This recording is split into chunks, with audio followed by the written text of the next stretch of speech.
Kirby Smart is calling off the Dogs with curtain calls with 10 minutes left in the game, so that tells us all we need to know. Do we really need to analyze this game when we know there are curtain calls both on the offensive and defensive sides of the ball for Georgia with 10 minutes left in the game? So Kirby Smart calling off the Dogs, and then new waves of Dogs come out onto the field, and they put up points and create stops on defense for the Georgia football team. That's how loaded, that's how focused, that's how much of a process and a program Kirby Smart has built at Georgia. Mighty impressive in any way, shape, or form that we can slice or dice this one. Of course, for as much as we enjoyed the entertainment, the drama, the competitiveness of two marquee college football playoff games on New Year's Eve that we could bask in, that were so full of excitement, so full of strategy, so full of game-changing plays back and forth, that every tick counted, every yard counted, every pass completion counted, and we had to dissect it down to a T. TCU pretty much came out and they had a false start on the first offensive play, and they were behind the sticks the rest of the night. And once Georgia got its hands on the football and Stetson Bennett started to run it, throw it, 6 touchdowns for him. And Podlesny, the field goal kicker, has missed a PAT. So he may be running laps, maybe at the post-game celebration party, championship party. Maybe Podlesny was going to have to go run some laps. Welcome into the Voice of College Football, everyone. We appreciate you being here. Of course, this is our post-game celebration of college football, not just this championship game, but maybe focus more on the season. And, of course, anything you'd like to talk about in the world of college football. But we had a championship game tonight of sorts, technically speaking. Ouch. All right, let's get to the phone lines. We got to Real MVP. And we'll lead off with him. Before we do so, we want to remind everyone that the Amazon link is in the description section of all the videos. So any of the videos on the main channel here, if you go to the description section, and I may start saying this like every 3 minutes anyway, because nobody does it. And grab the Amazon link and help out the channel, because we want to be doing this. We want to cover next year's championship game. I actually was thinking I wouldn't have wanted to be out for this debacle to pour the money into making the trip for this. But I'm sure the lead into the game with all the news conferences, and I've been through the bowl prep and the bowl week and NCAA tournaments and Final Four weeks, and it's a good time and it's a lot of fun, especially if I did it myself with my own channel, with no deadlines to meet, and my only obligation is to you and our platform here, versus what I grew accustomed to, which was still a good time. But man, it's a grind if you do it right. But to go out to next year's national championship game, we would love to do that. All right, keep in mind we will have our top 25 that actually makes sense released in the morning as well. Let's get to DeReal MVP. DeReal, how you doing tonight? I'm doing good. I believe Mark Georgia's a pretty good football team. Do you think that's fair to say? DeReal, I gotta say, I'm mighty disappointed with you in particular for underestimating the SEC champion. Yeah, I know. I think I probably should extend a heartfelt apology to all of Dog Nation. Listen, Mark, sometimes you're just caught into how great something is and you underappreciate that greatness. Having Georgia only win 56-21 was I'll say grave error on my part. Hopefully, all of Dog Nation will be able to forgive me for this egregious mistake, Mark. Wow. Yeah, you were more on the money than anyone that I've talked to. So I will tip my cap, sir. Well, I think George had it at 50-7. That's right. He did say something like that. Yeah. Good for him. Yeah. Well, Mark, once we go to the 12-team expanded playoffs, if there is ever an upset, let's say hypothetically Utah beats Georgia, and then they have to play Alabama for the national championship. I think we're going to see more results like this in the 12-team playoff if there is an upset. I don't think we're going to see them this late in the playoff, though. I think We these are might going to not be see taken them this care of early. well. The only thing that would happen with that is the 1 seed and the 4 or 5 seed, the 5 or 4 beating the 1. That's the only way it can realistically occur in the national championship, for my opinion. So, but this is just the talent gap I was talking to you about yesterday, Mark. There is just a threshold that has to be met, and for TCU, it looks like they're nowhere close to that threshold. No. Right. Does anybody think Utah's TCU's not losing by 58 points to Georgia on a regular basis, though. So there's a playoff factor in this. No, I understand that, but let's you cut it in half. Cut the deficit in half. It's still what, a 25-28 game? Sure. I mean, it's not going to be competitive.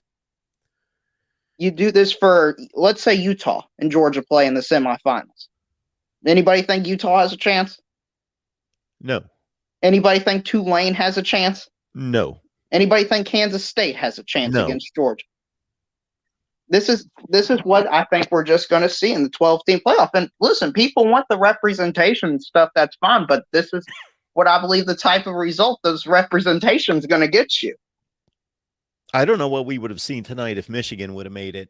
I don't know. I think it would have been much closer. Well, I'm sure it would have been closer. I don't expect it would have been 65-7, but I don't know if they would have made it real competitive. Maybe it was 42-20. I don't know. Yeah, something like that with maybe a late touchdown from Michigan to make it seem closer than expected. But, man, Mark, this is just a shot across the bow of the entire college football world saying Georgia's here. Do we need to start using the word dynasty when it comes to the Dogs? Yes. And, oh, wow, just yes, straight up. Like, this is the Kirby Smart era we're living in. What's your definition of a dynasty? Is it consistent winning, or do you have to win championships? Consistent winning. Because if you have to win national championships, they've won 2 straight, and to look for a team that won 3 straight, we have to go to like the 1950s. So they've reached the dynasty status.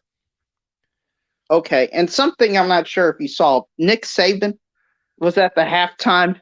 Yeah.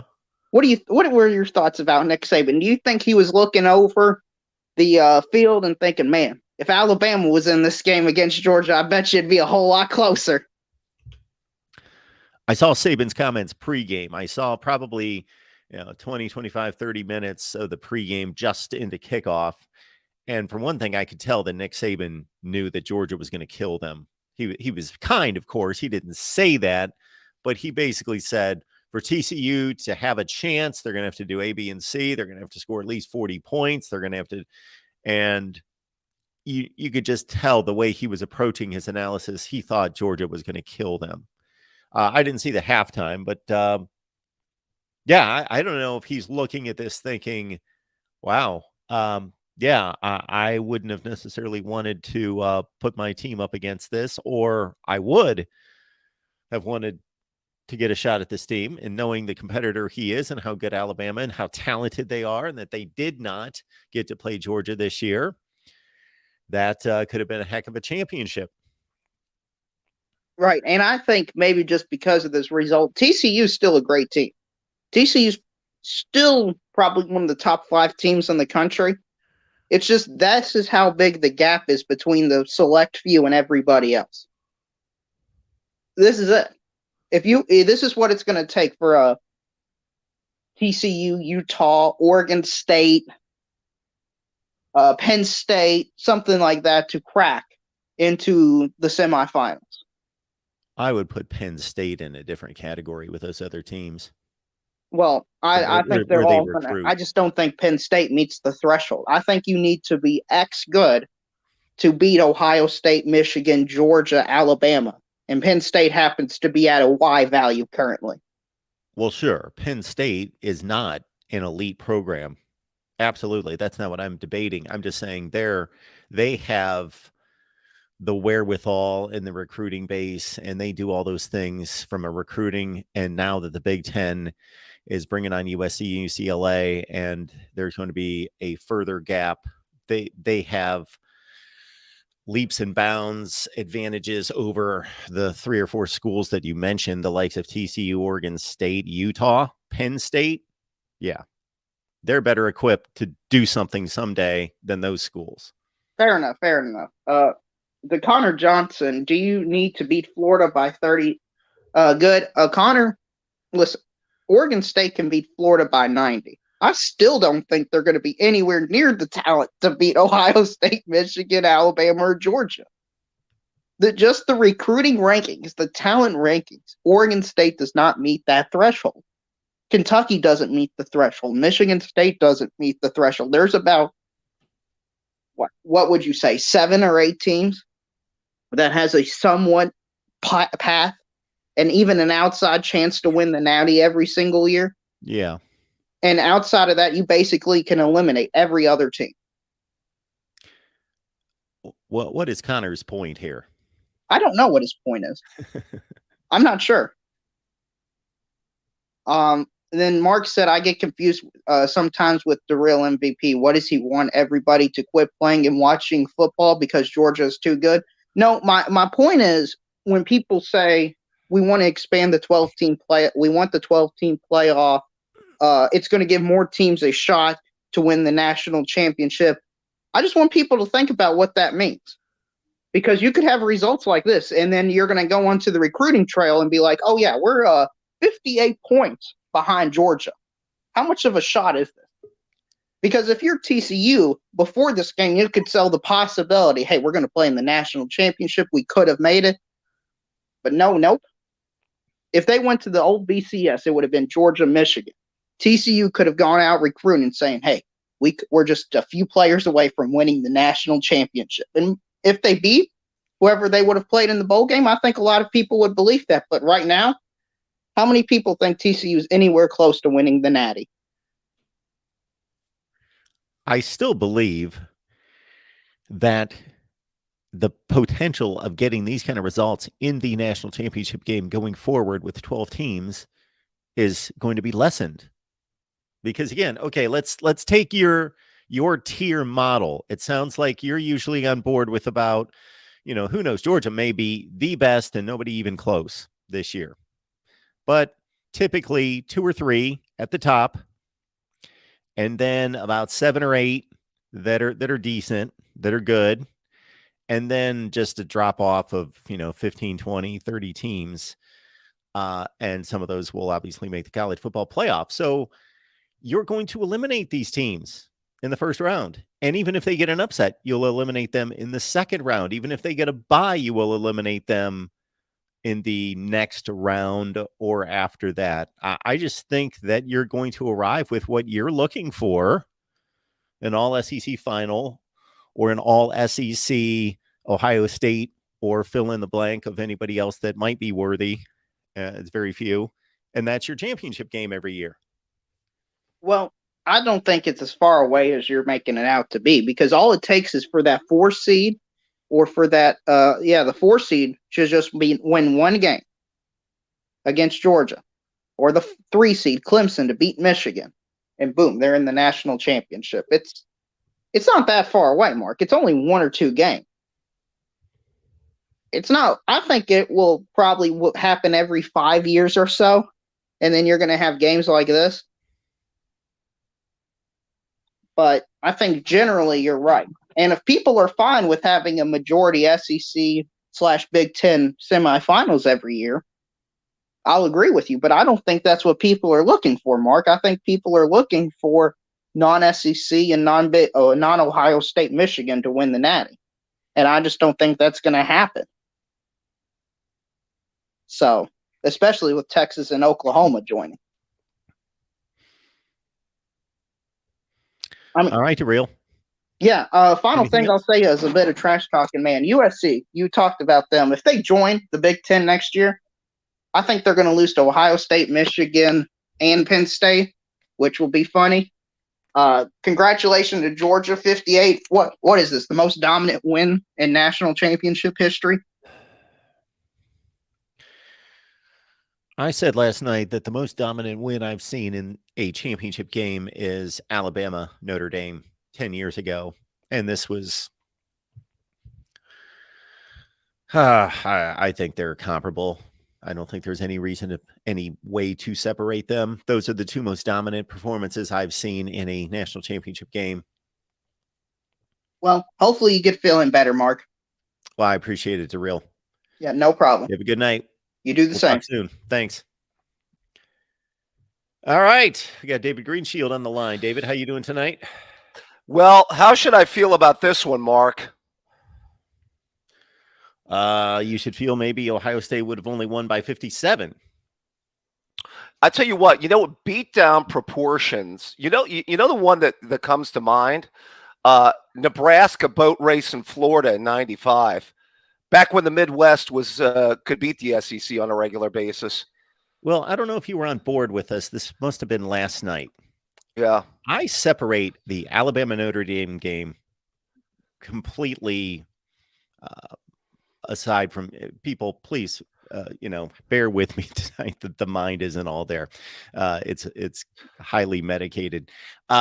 Hey, we'll take Mark Rogers at 85%, though. Yeah, I wish I was 85%. So anyway, Alabama Notre Dame, the 28-0 at halftime, first drive, just 12-yard run, 14-yard run, Amari Cooper for 32. Just within 3 or 4 plays, you knew these teams cannot stay on the same field together. And then you see this tonight. That Nebraska-Florida game, it was like a one-score game in the second quarter. Yeah, but that got ugly real quick. It got ugly. But this game and that Alabama Notre Dame game, I will argue with anyone, are the biggest blowouts I've ever seen, even beyond USC and Oklahoma. Again, it took a while for that to stretch out. Jeez. You know what's crazy, Mark? I listened to your show about the 10 worst losses in Ohio State postseason history. By the way, thanks for continuing to dump salt in the wound as a lifelong Ohio State fan. I got my Michigan notes here. I just haven't cut that video. Yeah, but please make some of their worst losses ever, because I know that's going to be a long, long list, but I digress. But I was just going to say, this one may be up there, but I will say this, Mark. You've watched Ohio State football since, 1976, right? Your first year? 78, I would say, okay. At the point that I really knew anything that was going on. Yeah. I started watching like 85, 86, right in that vicinity. Bottom line, how good of an Ohio State, if you were ranking 2022 Ohio State, where would they rank in the pantheon of all-time Ohio State teams? Because I can name 8 Ohio State teams better than this team, or more. Sure. The 79 team, 3 teams from the 90s. The 95, 96, 98 teams. Even with 2 losses, you could argue the 05 team. Yeah, most talented team of the Tressel era. The 06 team. The 2010 team, possibly. Possibly. David, I'm going to let you talk here for a minute. We've got someone at the door. Uh-oh, you got a visitor, Mark? Okay. All right, I would also add, boy, I'm going solo tonight on Mark Rogers. Well, I would also add 2014 Ohio State, 2015 Ohio State, and 2019 Ohio State. Were better teams than the team that lost by 1 point to an undefeated Georgia team. Sorry, by the way, Mark Rogers fans, you're stuck with my ugly mug here, but you're going to have to deal with it, I guess, for a second before Mark Rogers gets back. But, it just shows you how bad that fourth quarter was by losing a 2-touchdown lead in what could have been. But you know what? Georgia's the best team in the country. They're the national champions. And they've repeated. By the way, Mark, I also added 14, 15, and 19 to the list, too. Oh, yeah. And I might even be missing a team after that. I mean, that's the one thing I would say. This was a flawed Ohio State team. A very flawed Ohio State team. Yeah. I don't disagree with any of that. Yeah. I would take Yeah. all those teams over this team from a defensive perspective, first and foremost, of course. I don't know if I would take any of those other offenses, except maybe the 2019 team and 14, maybe probably 14 and 19. But yeah, it's more of a defensive issue, obviously. Yeah. I mean, I'll just say this. I mean, I knew Kirby Smart would eventually kick down the door at Georgia. It was a matter of time with the way he was recruiting. And they were able to get over the top last year. I think they're going to have on that side of the SEC. I mean, I still think Tennessee and Florida are pretty far away, wouldn't you say, Mark? Well, Tennessee may not be as far away as Florida. Florida's not where Tennessee is based on this season. Okay. Isn't Tennessee a top 10 team right now? At least they gave us a top 10 team this year, and Florida's more, several rungs. Florida's just another South Carolina, Missouri, Kentucky right now. Okay. So, I mean, would you say now Tennessee, did they lose Hooker at quarterback and I think they lose Jalen Hyatt at receiver, if I'm not mistaken? Yep. Okay. So it will be interesting to see if they can kind of duplicate their success next year. Was our quarterback's probably going to be Joe Milton next year, I would think, correct? It looks like it. Yeah, that'll be interesting. I still think their stiffest competition, though, comes from the other side once they get to Atlanta, i.e. Alabama. We'll see what Brian Kelly continues to build there with LSU.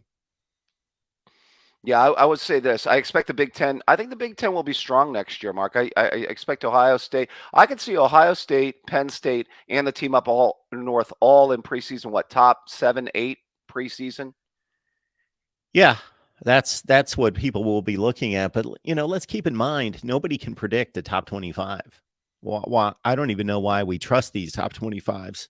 That said, I'm going to release one, but I was just going to say that you're probably going to do it way too early, right? like when we make that, when you made that statement about, okay, the Big Ten's going to have 3 teams in the top 7 or 8, you're probably right. But I don't know what it was, 15 or 16 at the top 25 preseason, didn't finish in the top 25. Like, these top 25s are getting worse and worse. These pollsters are getting worse and worse at their jobs all the time. Yeah, I mean, sometimes they just go off teams with reputation. I thought Texas A&M was a joke at preseason top 6. You would talk about maybe the most overrated team this year. I still can't. Wasn't that where they were at preseason top 6 or 7? Yeah, they were 6. The season? Yeah. Texas A&M, Miami was in the top 13 or 14. Yeah. Yeah. What a joke. The entire 10 to 20 block was wiped out. Yeah. Yeah. I thought there was a number of teams I thought that were overrated probably to start. It's just, it'll be an interesting offseason in college football. Obviously next year's the last year of it, right? Of the 14 playoff. And then we move to 12 and 24. Yes, we do. And a lot of college football changes that year because that's when I believe Oklahoma and Texas arrive in the SEC, if I'm not mistaken, right? That's right. And then USC and UCLA arrive in the Big Ten. Yes, 24 is going to be some kind of year. Yeah, it's amazing the way college football is changing, and I wonder if it's going to be in the best direction, but change is change, right? And TCU is going to, who knows if they're going to be able to parlay this into staying power or not. And they're going to have 4 pretty legit schools coming into the conference that are going to change the landscape of the Big 12. And so we're going to have a very interesting Big 12 next season with Oklahoma and Texas sticking around and the other 4 coming on board. Yeah, but the separation, you got to think that separation between the SEC and the Big 10 come 24, one would think it's going to get that much greater, right, Mark? I mean, between that and the other conferences out there is what I'm saying. Oh, between those two and the other. Yes, absolutely. Yeah. I thought you were talking Yeah. I about mean, between those two. oh, Yeah, no, no, no, no. Yeah, I was absolutely. talking. Yeah. I mean, that gap is, I mean, kind of to, go along with the real MVP's point, that gap is, going to only just be that much wider. Yeah, and for the Big Ten though, I can't say that there's a gap now though. So maybe they're creating a gap. I can't say that the Big Ten is decidedly better than those other conferences. Well, I mean, I don't see it. Well, you still feel that the Big Ten is obviously the second best conference, though. I wouldn't stake my life on it. That's for sure. They don't play like it. Well, you were pretty clear on that for a long period of time, Mark. This is what I said, David. Start the season. I said I cannot remember ever truly believing or having it confirmed in my mind that this was the best conference. This was the second best. This was the third best, 4 and 5. But once they started playing games, I don't know. TCU beat Michigan. That's true. And on and on and on and on. Like the Big Ten didn't embarrass itself this year, but for a while it did. Now in the bowl season, I thought that the conference played pretty well, but didn't. If we didn't have preconceived notions about these teams and just looked at the results. How much are you one field goal away from your opinion completely changing? Or how much would one field goal have changed your opinion on this? I mean, if Ohio State would have completed the deal and, the Big Ten had a winning record in the bowl season and would have ended up with the national champion. Sure. Well, those are two enormous victories. Yeah, and I know. They got 0. They would have 2. They would have Georgia and TCU to win a championship. I told a number of people as we were going through bowl season and that topic was coming up that the Big Ten had a huge opportunity with Ohio State and Michigan. And then also the Penn State Rose Bowl would be important, but especially the playoffs, that if there was a Big Ten national championship game, then I would have been looking at the Big Ten versus the SEC to a certain extent. Right. No, I understand that. But, well, I'm just, I was saying, if you have a winning record in your bowl season and you have the national champion to go along with it, that obviously would have been going a long way, I would think. But the fourth quarter happened in Mercedes-Benz, and we're going to have to deal with that. Well, to the victors go the spoils. Congratulations to the Dogs, 2-time champions. Somewhere Uncle Lou is smiling. I saw a little bit of his live stream earlier. I'm sure he'll be in rare form. I'm sure he will be. All right, Mark. All right, David. Great work, Mark. We're going to wait for that preseason top 25. Oh, we're working on all sorts of stuff. Not that I've been working too much here the last few days, but we will talk to you soon, David. Appreciate it. Get better, my friend. Yep. Thank you. Okay. I hate the double click. All right. Welcome in, everyone, to the Voice of College Football. Appreciate you being here tonight. Not much of a game to talk about, but we are here to talk about the game. But, it's one of these type of affairs that kind of lead us into automatic off-season talk because there's nothing to analyze about that game.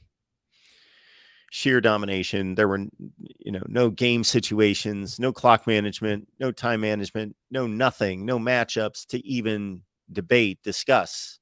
TCU got trounced in every conceivable way. They didn't have one player on the field, one unit on the field that looked capable of playing with Georgia. So we are looking at a dominant performance by Georgia in the SEC, and the SEC's won 6 of the 9 college football playoffs during this era. And of course, whatever it's been, 4 straight, I think. Welcome in to the Voice of College Football, Sean. Hey, Mark, how's it going? I'm good. How are you?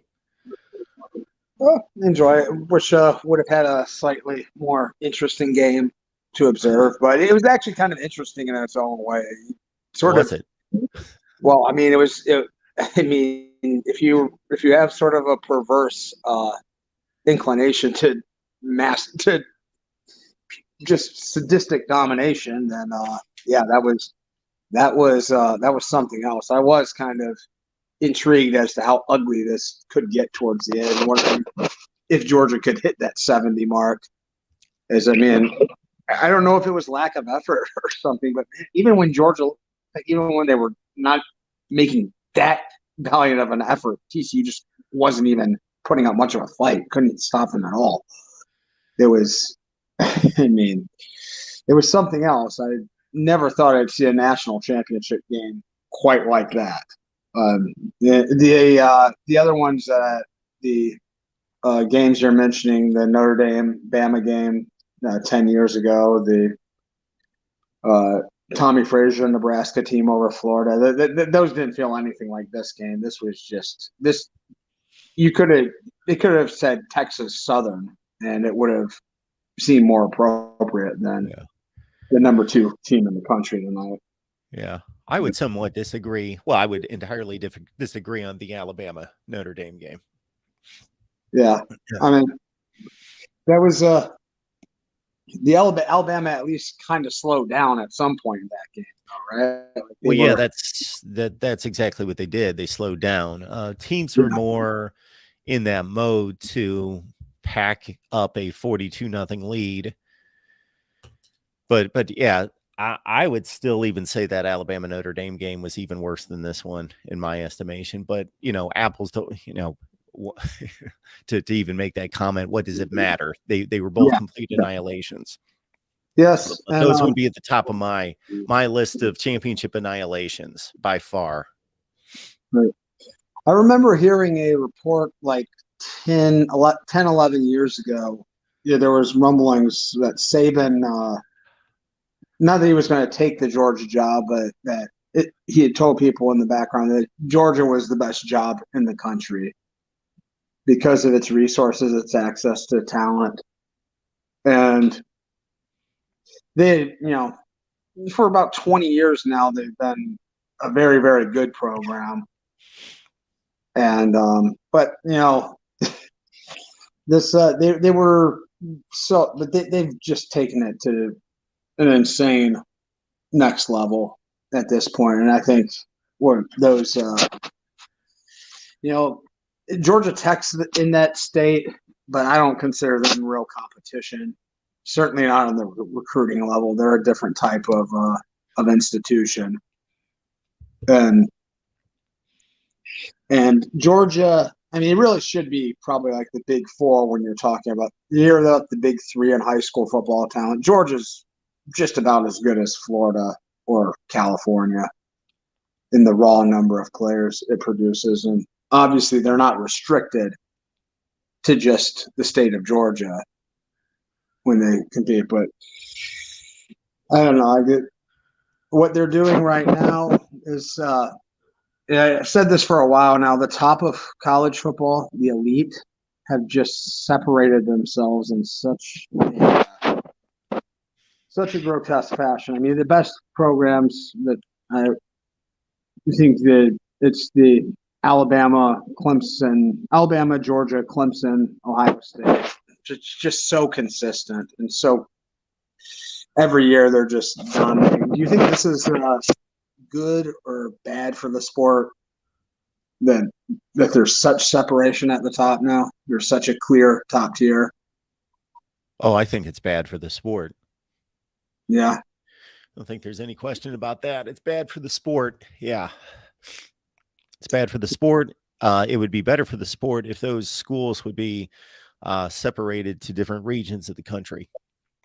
Yeah. And there's difficulties with that. Just like, I mean, the resources just are what they are. That's where the players are. And if you look at any aspect of society, there tends to be regional domination in most, not just sports, but most things in life. The best lacrosse is, in the mid-Atlantic. The best wrestling's, in the Midwest. And the Pac-12 still, believe it or not, wins more national championships pretty much every year because they dominate the sports that they dominate.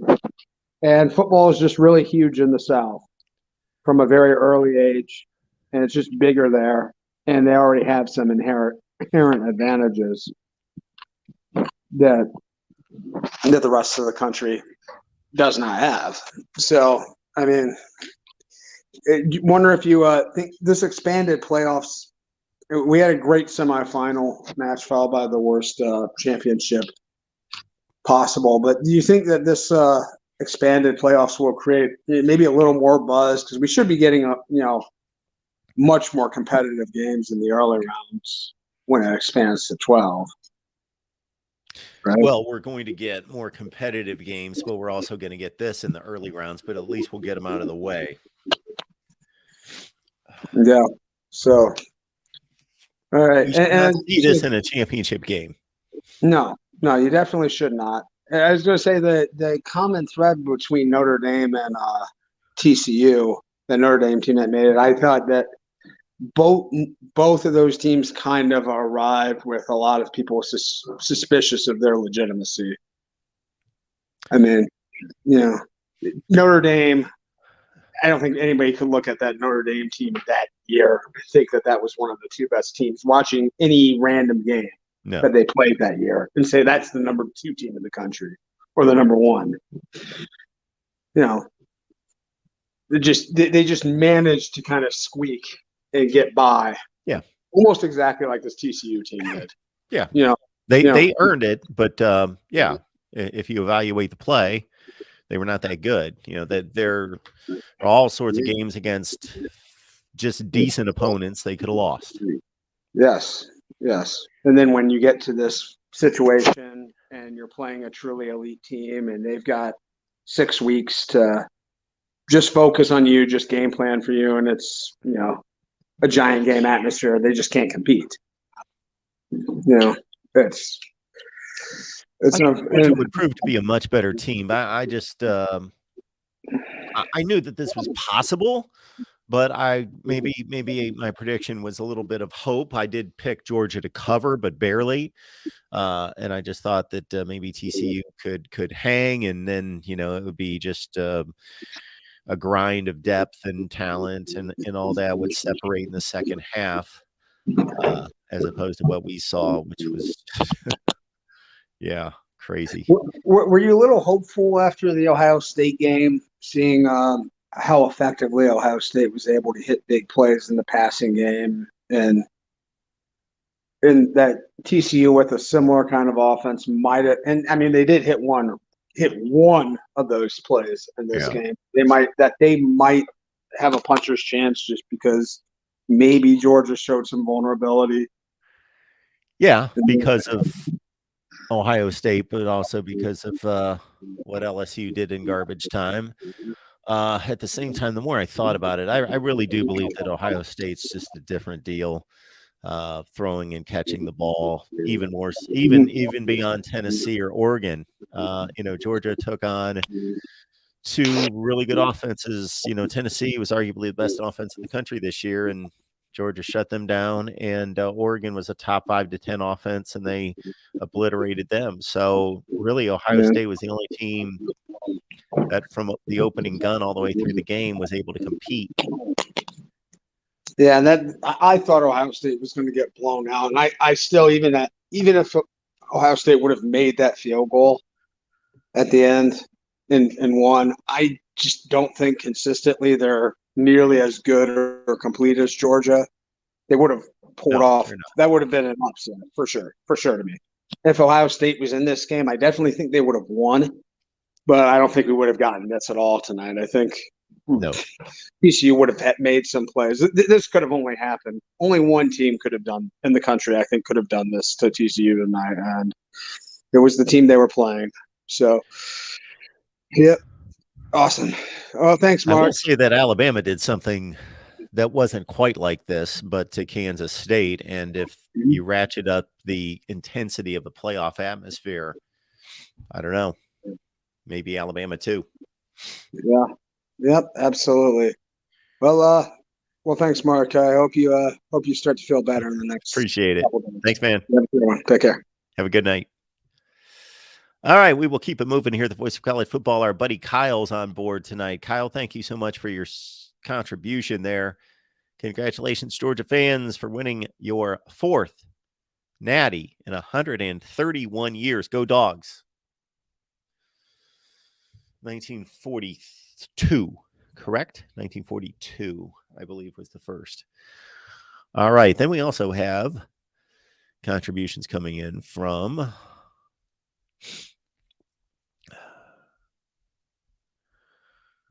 where are they? Where are they? Good Lord. There we go. Super chat. Thank you, Khalid. Mark, quick. To point out Notre Dame's loss to Bama, but did not mention the trouncing of Ohio State in 2020 by same margin in North Khalid. Seriously? Seriously? Khalid? Seriously? Don't be one of these people that look at a final score and that's the end of your argument. You're better than that, Khalid. And if you're not better than that, Khalid, stick around here and we will, as they say, learn you. Be a better fan than that.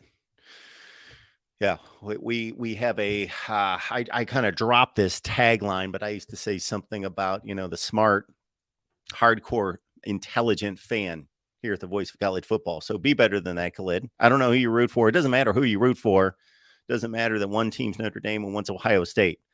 One could be UCLA and the other could be North Carolina. That doesn't have anything to do with my analysis. Did you watch the games?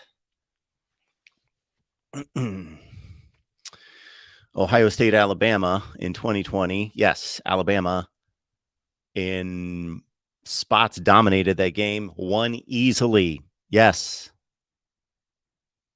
You do understand the score was 14-14 in the second quarter.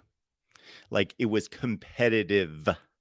Then it was 28-17 at halftime. It was 38-24. Ohio State got within 2 touchdowns. Not that they were like breathing down their necks, but it was a competitive game to a large extent. Not that Alabama didn't, again, roll up a ton of yardage and points and all of that. Go back and watch the Notre Dame Alabama national championship game. That was the biggest joke I've ever seen. From the opening kickoff, every play, boom, boom, Alabama it was like Alabama was running against a scout team. Khalid, be better than that. All right. There's no comparison between the two. Do not compare final scores. You can start with the score, and then you actually have to apply some level of football knowledge to the analysis of the game and the evaluation of the two teams' performance, not just a final score. But thank you for the super chat. If you would like to raise a few other games and send us some more super chats, we can clarify some other scored games that were completely different. And I don't want anyone to misinterpret what I just said. Ohio State was not on Alabama's level in 2020. They were not highly competitive in the second half. Notre Dame was not competitive with Alabama on the first play of the game. They didn't belong in the field. Kyle, thank you for being here. Mark, I want to know your views on a committee versus the CPU and its algorithms. Yeah, don't give me anything to think about tonight, please. Anything else? We've got Michigan man Jason. 1997 over 1950. 1997 over 19. Oh, that's the Kentucky-Michigan comparison. All right. Guess that was an inside debate back and forth there. All right. Christian's here. Good to see Christian. What's going on tonight, sir? Credit to Georgia. I'm not going to take anything away from them. But, Mark, you and I have to both agree that this was probably the worst by, entertainment and everything, whatever category. This was probably the worst national championship I've ever sat down to watch because It just this was like a cakewalk, normal regular season game, is what it looked like. I mean, Georgia just dominated from start to finish. What was it, 65-7? Yeah. Oh my gosh. I still say that the Notre Dame Alabama game was slightly less competitive. Right. Less competitive. But, it's a toss up. Because at least this was 10-7. That thing was 42-0. Yeah. I just want to know, I mean, I understand the defensive side of Georgia, but what was it that you saw tonight that they were able to put all that up? I think they did have a pick six, but like even still, I mean, 50 something points on offense. And this has been a Georgia program that's been struggling with offense the past couple years. In some ways, they've had to find their quarterback. Finally found it in Stetson Bennett. What did you see out there? Stetson Bennett's really good. There's no question about that. He is really good. He also stood back there and patted the ball about 18 times looking for guys to be open. And then when they weren't open, there's being open and there's being open. And even when they weren't open, it's Brock Bowers he's going to wrestle the ball away from anybody. And a number of those type of matchups were out there where Stetson Bennett trusted his guy to beat the other guy. And that's what happened almost every time. Yeah, the offensive line dominated the game. Oh, for sure. Georgia's better at every position, not every player. Quentin Johnston, for example, and Jared Wiley's a tremendous player. There are players for TCU that could play for Georgia, but each unit for Georgia is tons better than TCU. And on top of that, I just think that Georgia played a great game and TCU didn't play a game. So we needed TCU to play an A game and we needed Georgia to play a D game. We got the other way around. Yeah, absolutely. And it seemed like, that first touchdown, by the way, that they had for Georgia, I'm trying to remember I think it was a long ball or maybe it was a long drive. Either way, I mean, all I can remember thinking was right out the gate, they let Georgia score. And it's one thing if that happens and you're like, okay, Georgia's up first, but then there's like interceptions, turnovers for TCU in this game, and it just never seemed like they were in the feel of the game, and they just got all out of sorts, out of rhythm, and I don't know if there was a lot of okay, going into this game, who would you say the pressure was on? Because I don't think there was much pressure on TCU to really win this game. So I'm not one of those people that predicts who's feeling pressure. I don't play that game very much. I'll conjecture, but I think too many people play amateur psychologists to try to determine who the pressure's on. But it makes sense that it would be more on Georgia as the favorite than it would on TCU. But I don't know how much pressure each team felt. Nobody knows. Right. I understand. I was just bringing that part up because we don't know where TCU is going to be after this season. This could have been like that LSU type of run or something like that for them, which I'm not saying that's the case, but it just felt like everything kind of was set up for this Cinderella dream season for them, and it just kind of all fell apart at the very end. Yes, it did. It did. They were. I would not in any way consider them to be lucky, but they were extremely fortunate at various times throughout the season. Yeah, they had many games they could come back, and I definitely said in my preview video when I looked at this game, I said, if there's one thing TCU's done all year is come back on teams. They cannot do that against Georgia. I don't think they have the, if you're down one touchdown, you're down a field goal. If it's one possession, that's one thing. But as soon as Georgia gets ahead of you by double digits, the game's probably going to be over. And that's what happened. And not only did Georgia win the game by double digits and take it away, like they took off with it. Well, if you look at TCU's biggest wins of the season, the one that gave me a little bit of hope that they could do something here was the Texas game, because that was the one game where they played a strong defensive game and really just overwhelmed Texas. And Texas has, of course, they're not nearly as good as Georgia, but they have like athletes. Yeah. So TCU held them to 10 points, really even dominated the game more than that defensively. So, you know, they held Bijan Robinson at 30 yards. That was their one really tight defensive game. These comebacks that they had, you know, a few things need to be taken into consideration. Like I watched them come back down 10 against Texas Tech in the fourth quarter, and I don't know if they wouldn't have received a phantom face mask penalty against Texas Tech, that they would have escaped that game. So there was another game. Let's see, Kansas State lost what became their starting quarterback in Will Howard.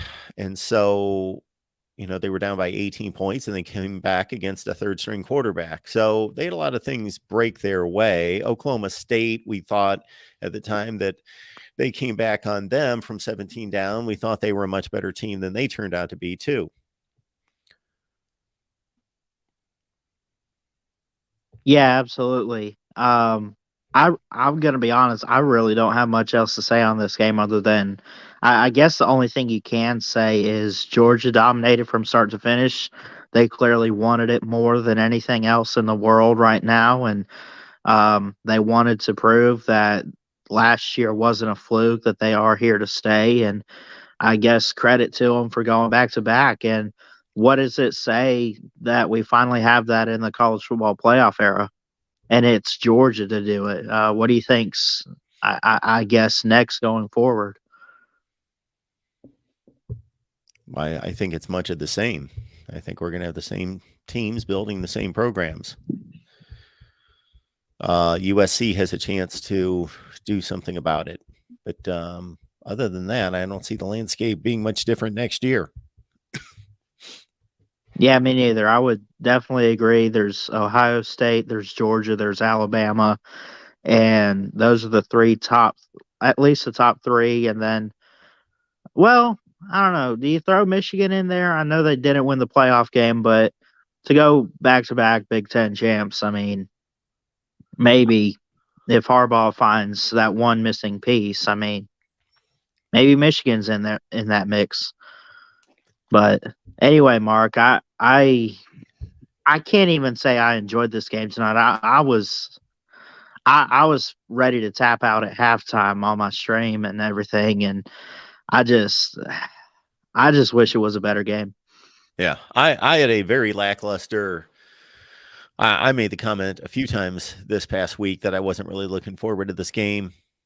Didn't expect it to be a great game. I threw out a score that was much closer than this, that's for sure. And maybe didn't even believe. I was maybe just hoping that it was going to be as close as the score I predicted. But when I sat down to watch the game, I just didn't feel.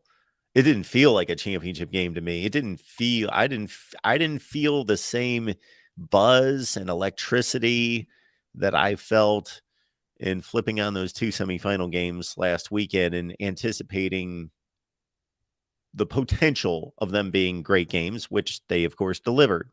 Right. The thing I'll say about Michigan, you know, you bring up Michigan possibly being an elite, and of course, Michigan fans have every right in the world to say they're above Ohio State. They beat them last 2 years, and they won the Big Ten championship.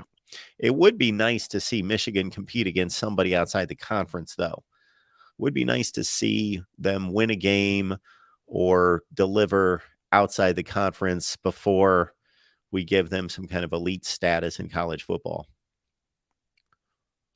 Yep, absolutely. Well, Mark, it was it's been a great college football season. I really hate that it's over, but at least you and the voice of college football are not going anywhere. And we look forward to the off season, and you'll stick around to give us great content. I know it. Appreciate it, Christian. Thank you so much for that. It's very nice of you. Have a good night. You too. Thanks. All right. See Garrett George asking for a Ohio State quarterback list. You can actually look that up, Garrett. You know that? I've already done that. And we will do all that sort of stuff coming up soon. Got a long list of content ideas that we need to get to very, very soon. Here we go. Michael's on the line. Michael, how you doing? Good, Mark, and yourself? I am doing. I know. Hey, at least we're all breathing. So, first of all, congratulations to Georgia and Kirby Smart. History was made tonight. And I got a feeling I wouldn't be surprised if the right quarterbacks there next year, which I think should be Carson Beck. I wouldn't be surprised if they go 3-for-3. Oh, I wouldn't be surprised either. But my question is this: yes, the SEC is dominating the last quarter of a century, but do you think it goes into cycles and stuff sometimes? And how do you go? Is it because they just can get the better recruits or something, or do you think? How do you think the other, like the Big 12, the Pac-10, ACC, or maybe the Pac-12 can say, okay, enough of this, and get back to prominence and stuff like that, to where they can play for win national championships in a row consistently, like the SEC is doing? Well, it doesn't go in cycles because the SEC is dominating. I don't know how long the cycle is going to last. If it's a cycle, then it's been a 15-year cycle, and at least 15 years for sure, and arguably longer than that. It's a pretty simple deal. Most of the players are in the South, and they stay home and play football.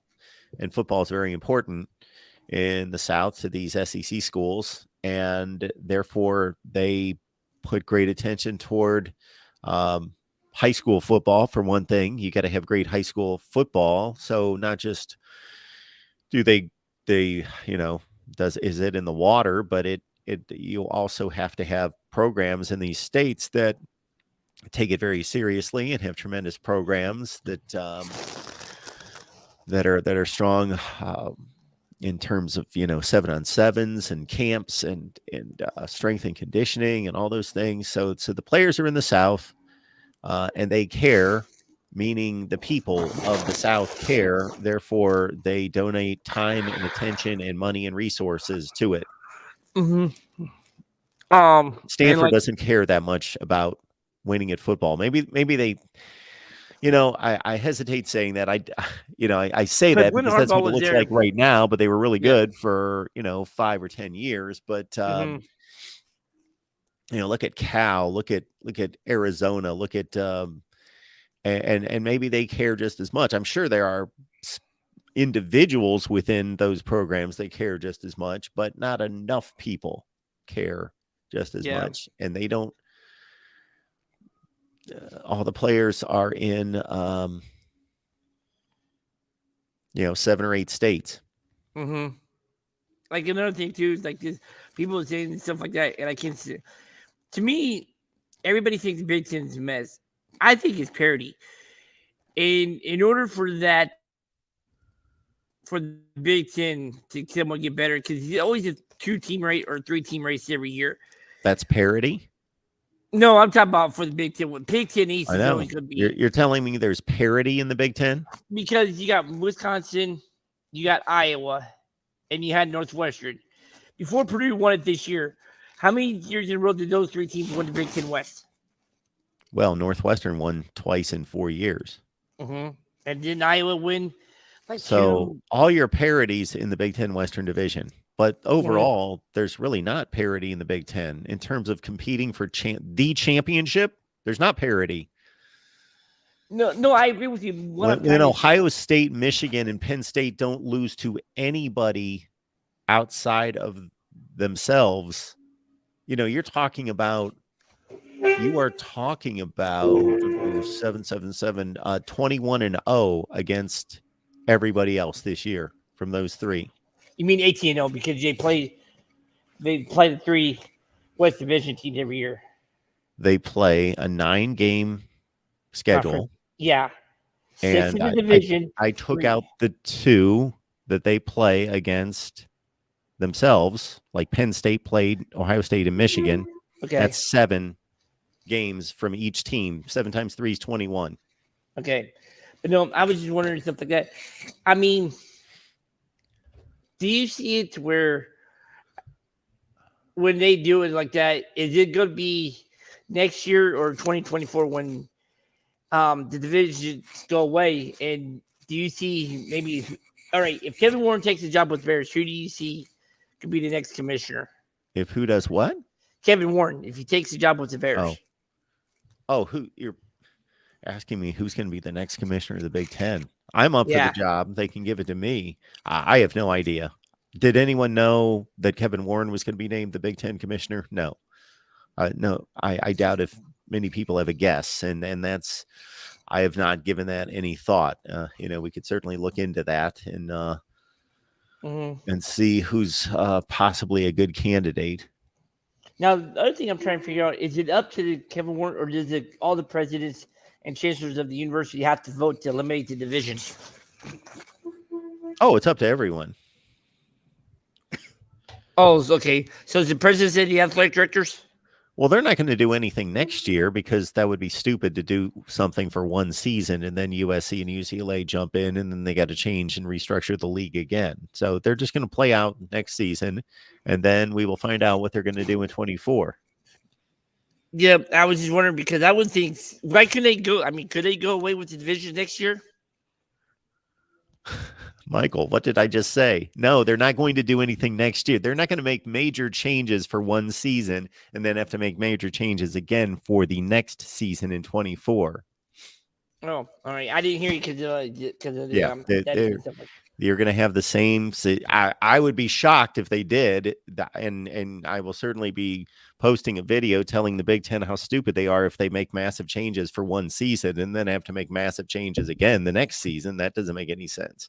So don't expect that to happen. So you think they'll do away with it when UCLA and USC comes in 24 then?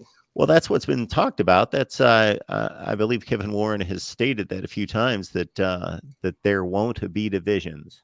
Mm-hmm. And that's what I say. Why couldn't they done away with it this coming season? Or, never mind, Mark. Michael, why would they change for next season when they would have to change again for the next season when USC and UCLA start? Never mind. I'm having to pray for you. I think I'm coming out with a cold myself. No, I was just wondering stuff like that too. But no, I guess my premonition I was telling you was right last night. I guess TCU forgot to leave Fort Worth this weekend, because I have never seen a dominating performance like I did until tonight. But is there any chance in our lifetime we can see 2 great semifinal games and a fantastic national championship, or is it always going to have at least one blowout for the long term? I mean, short term. Well, we only have one more year of this. Okay. I was just wondering something like that because you wonder what it's going to be like in 2025 or 24 when it starts. I don't know. We'll see. Well, we're going to have a 12-team playoff. Mm-hmm.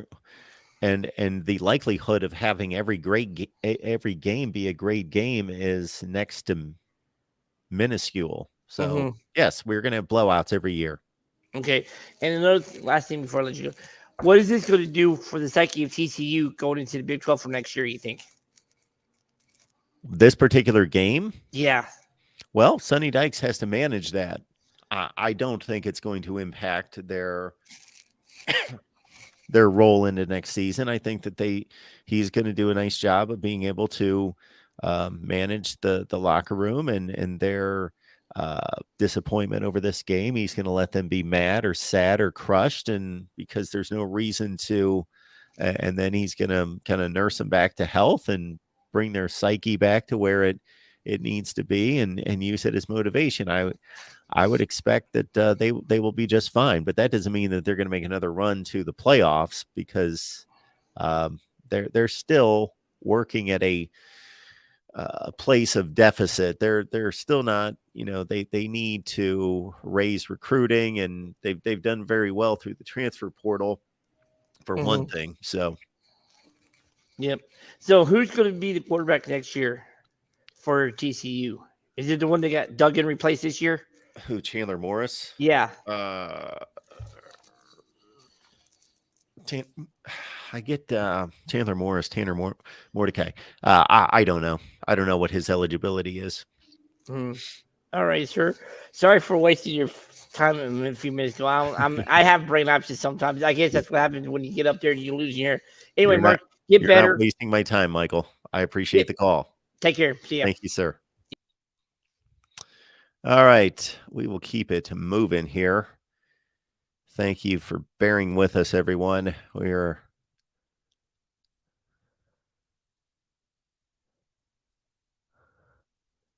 I am looking for any other super chats. I hope I didn't miss any. Somebody please let me know if I missed any of these, because I think I got all of them. I actually dragged myself out of bed. I'm caught in this horrible, like, I can't sleep all night. And anybody else out there that's had COVID, the whole taste thing is beyond horrible. Everything tastes like tin. And, you're just wiped out, and you just don't want to get up, and you don't want to move. So this is the most energy I give all day is right here. Nick, what's going on tonight? Hello, Nick. All right. Going once, going twice, Nick. You there? All right. All right. Now we got Christopher. Christopher. Hey, Mark. Hello. How are you? I'm doing all right. How are you? Sorry to hear you're sick. It's no fun being sick. Yeah, I got COVID. Oh, that's no fun at all. I got a COVID shot. I actually caught COVID after I got vaccinated, if you can believe it. Oh, I can believe it. Yes. I couldn't. Yeah, I for all this going on now, we're working on 3 years of this pandemic, or I don't know when it ended, when it started technically and all that. But I remember coming back from a trip to Florida, and that's when I started seeing people wearing masks. And this was right at the end of January of 2020. And that's when all the news broke and all of that. And I have been able to avoid it. And I got a lot of just pains and aches and headaches and nauseous and all sorts of different crazy things. And so I thought I should take a test, and lo and behold. Yeah, I'm sorry. It's no fun being sick. Well, thank you, Christopher. I appreciate it. How you doing tonight? I'm fine. I don't like to get on these things, but people were talking in the chat. I just like, oh no, it just proves Texas Chris. They didn't belong there, I guess now. They sure didn't. Okay, well, that's fine. I mean, they didn't show up, but I guess the reason I mention it though, some time ago, you might not be aware of this, and if it doesn't interest you, you can just tell me to move on or whatever. But it's about 15 years ago, maybe even longer. What my intention was, I think you asked me one time what my intention is at times, because I'm not really, I tip my hat to the teams that really are the very good teams, which are like, we don't have to really even go through who they are. It obviously includes Ohio State, USC, Alabama, Georgia, you just go on and on and on. Well, what it was there was kind of an independent, it's still around, I think. I was able to go on there, and I kind of promoted TCU is what I ended up doing. Not because I have any ties to them, I don't, but I thought, well, if there's a team maybe that could rise to the challenge, I thought, well, maybe it's TCU. So this night actually was kind of a culmination of an effort I started some time ago to kind of promote the underdog, I guess. And I guess that didn't work, but I still have to think though that to get there is an accomplishment. I remember you probably remember this too. Yeah, it's been some time ago.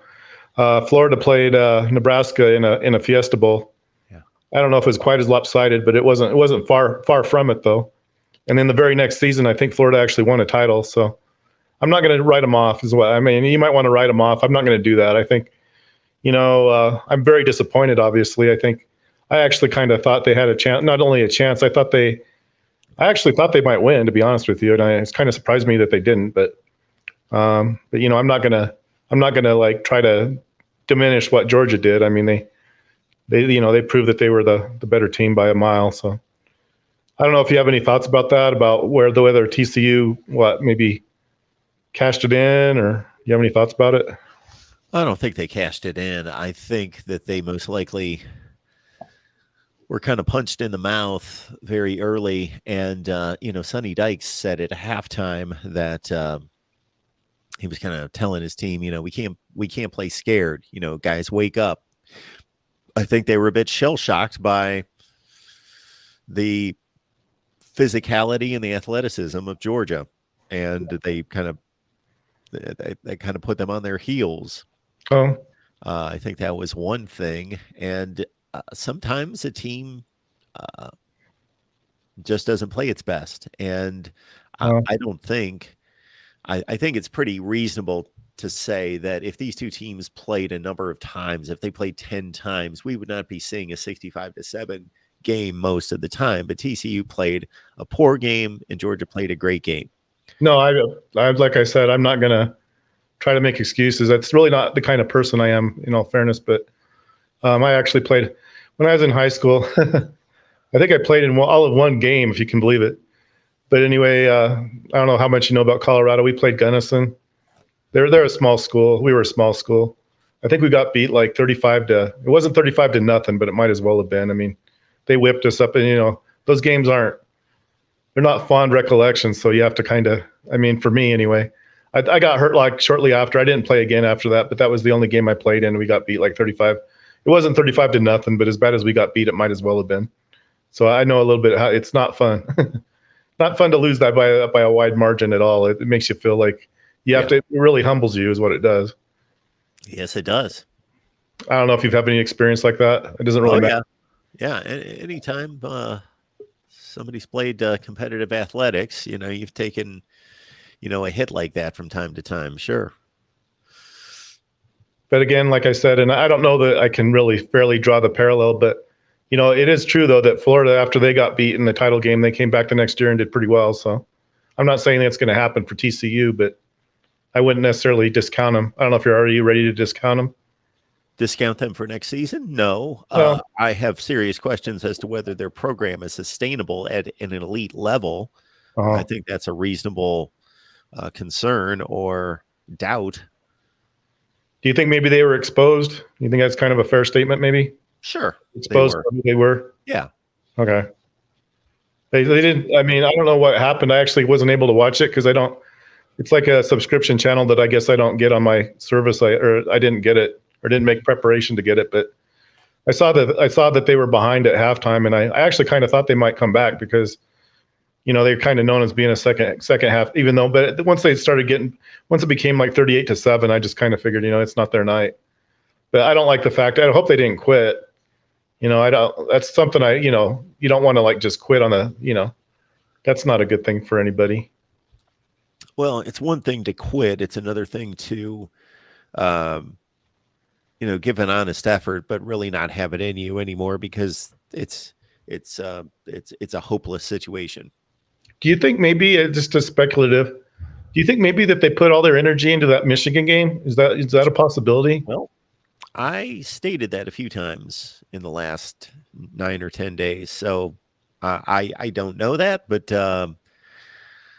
where Georgia comes at you with waves and they have a deeper roster and a more talented roster, that was my concern for TCU, that maybe that it was going to be difficult for them to come off the deck after everything that they exhausted to beat Michigan.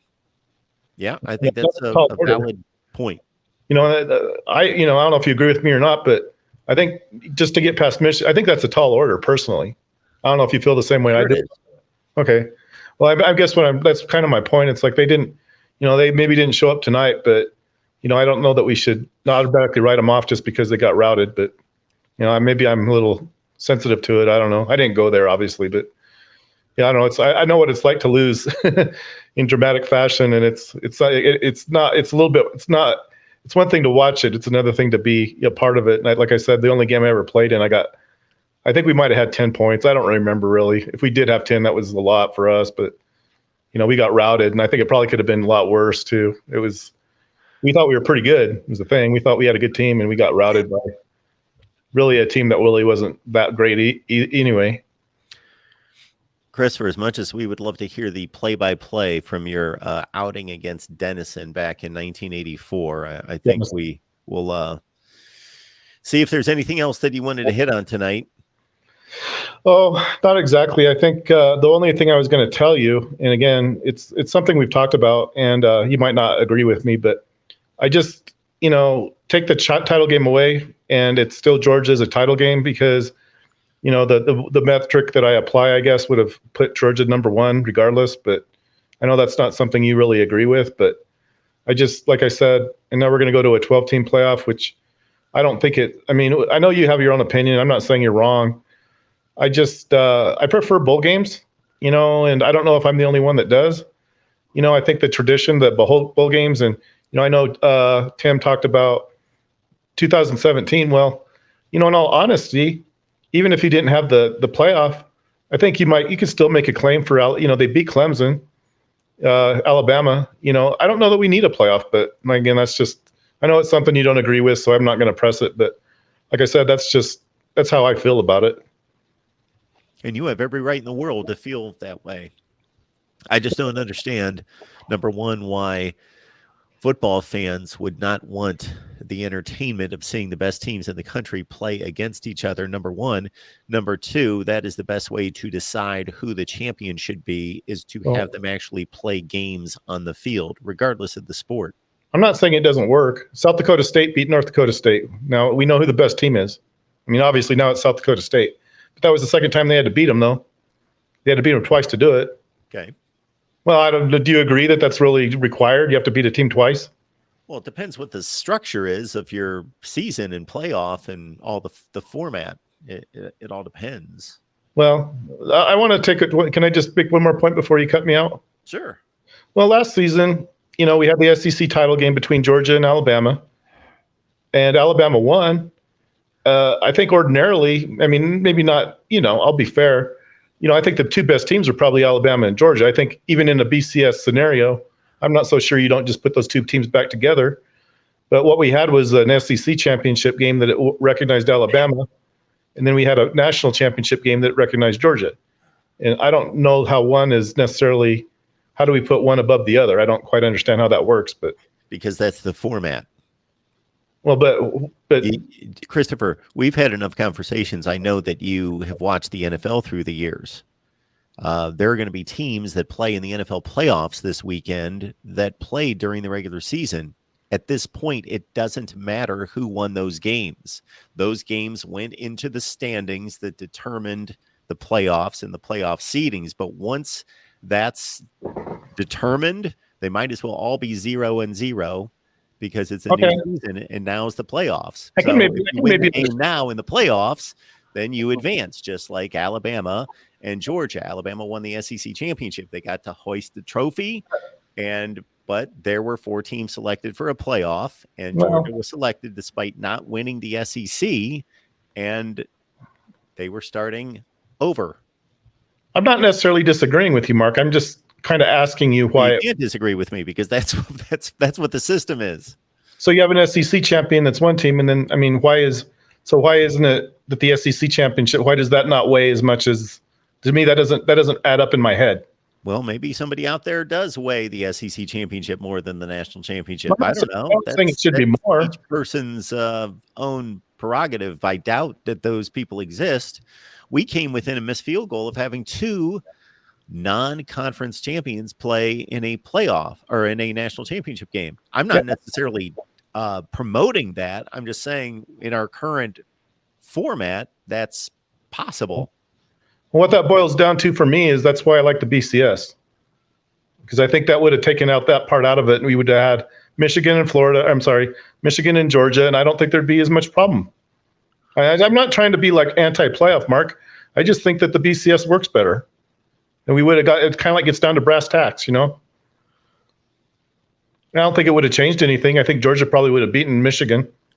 I guess we don't really know, but that's what I think would have happened. I don't have as much of an issue with the BCS as you believe I do. It has more to do with the lack of spots in the championship scenario during the BCS era of only going with 2 teams. Well, I think that's the right way to do it, though. It's kind No, of it's my not. point. It's not, because you're leaving out teams that have resumes and accomplishments that are But- just as good as the 2 teams that made it. I don't know. I don't know that you've given me one specific example that tells me that you're right about that. Chris, I can take you through every freaking season of the BCS and let you know what went wrong. Even try using just for example, try using 2001 on me if you can, because I know we're going to say, "Oh, Oregon should have been in there, right?" But why? What difference does it make whether it's Oregon or? I think Miami, Florida would have beaten Oregon anyway. I don't know that they would have. I mean, I guess that's anything's pot. But the way they routed Nebraska kind of makes you think, or Colorado. But yeah, you picked the year for me. That's fine. 2001. Yes. Nebraska advanced to a national championship game after losing and giving up 62 points on Thanksgiving weekend to Colorado and not winning a division championship and not playing in the Big 12 championship. right. Yeah, they shouldn't have. Okay. Well, that's probably an honest assessment. But I think what the BCS, they made changes that would have prevented that to happen again, I think. I don't know. I'm not here to like make. Whoa, Chris. Hang on just a second. You can't get away with that one. You just told me that the BCS was this great system. I gave you that, and that's the one that you gave me wasn't even a good example. But I went with your track to 2001, and then as soon as I told you why that was a bad selection, you then said, well, they would have changed it. No, my whole argument would have been, no, I can't say I know that Miami would have beaten Oregon, but I don't know. I think there's a pretty good chance they probably would have. So I guess my point is, throw Oregon in there. Go ahead. You say they have the same resume or a better resume. I don't think it changes it. My point is, you can throw anybody in there. I mean, I guess you never know. Just throw anybody in there. I'm not going to just throw anybody in there, but my point is, I think when you get to that level, I think things kind of work themselves out is all I'm trying to tell you. No, they don't work themselves out. I think they do. No, they don't. 1998, Tennessee was undefeated. They were the number 1 team in the country. So they've got a spot in the BCS championship. There were 6 teams that had 1 loss. Ohio State, Wisconsin, Florida State, Arizona. Who am I missing? So 6 teams fighting for second place, basically, right? Yeah. So who do you let in? That doesn't really matter. If you don't have a playoff, who do you let in? You just got to pick a team. Let's say Is that a good system? No, it's a crappy system. I'm saying that instead of 6, let's say there's 50 of them. It doesn't matter which of the 50 in there. Mathematically, you're going to have 50, 11-1 teams. No, I'm just saying that's absolutely. Yeah. It doesn't matter which of the 50 you put in there if they're going to lose, if they all lose. That's kind of where I'm coming from on it. I think Tennessee won the title. The only team that didn't maybe was Tulane. But you're not going to agree with me on that, but that's fine. No, I'm not. Well, again, the BCS just haphazardly selected one of those. Well, and there's many years in which the BCS, it made the selection that it made didn't make any sense. I think that Florida State team that it selected in 1998 had the worst loss of those 6 teams. Yeah, but I remember we talked about that before, and I kind of showed you how they kind of maybe were the best team to go. I mean, I don't know. It's all about what you think, I guess, but we talked about that once before. I think they beat Florida, and I can't remember. They beat 2 really good teams. They beat Florida, and I can't remember who was the other one. Tennessee, maybe? No, they did not beat Tennessee. Well, I don't know. My memory's not as good as yours. Okay. So anyway, thank you for calling, Chris. No, you have a good night. You too. Thank you. Okay. It's not so much that the BCS was an awful system. It's that it did not afford enough spots. Okay. That's the problem. If there was an 18 playoff using the BCS formula, I don't think anyone would be that disturbed about the difference between 8 and 9, and 9 got left out and 8 made it. There would be some debate, of course. There always would be. So it's not so much that the BCS formula is awful. It was that there were only 2 teams selected. And I can go to almost every year for the 16 years of the BCS. and tell you and give you the argument for a team that was left out that was just as good as the team that was selected. 2013, Auburn made it 13-1 SEC champion. Michigan State got left out, 13-1 Big Ten champion. There should have been a playoff. Could have had both of them in. All right, let's get to our next caller. We got TJ coming back tonight. TJ, how you doing? Well, I'm not doing real good, as you can imagine, since last night I was on here and I said that I thought TCU had a really good chance of winning. And boy, did we blow that game. And so other than that, but I didn't want to just sneak off. And I mean, hey, TCU did not look good tonight, or Georgia looked fabulous tonight, whichever way you want to put it. And maybe you could put it both. Yeah. So my mea culpa is I was wrong. All the experts were right. TCU didn't belong there tonight. But I'd like to go on to something else because I haven't been watching you for a long time, and I don't know. The last guy, he can argue with you about things that you've said. I can't. But are you for or against the 12 team playoffs? And what's your reasoning for and against it? Okay. Is that a fair question to ask? Absolutely, it is. So this is what I like about the 12-team playoff. All the conference champions will be represented.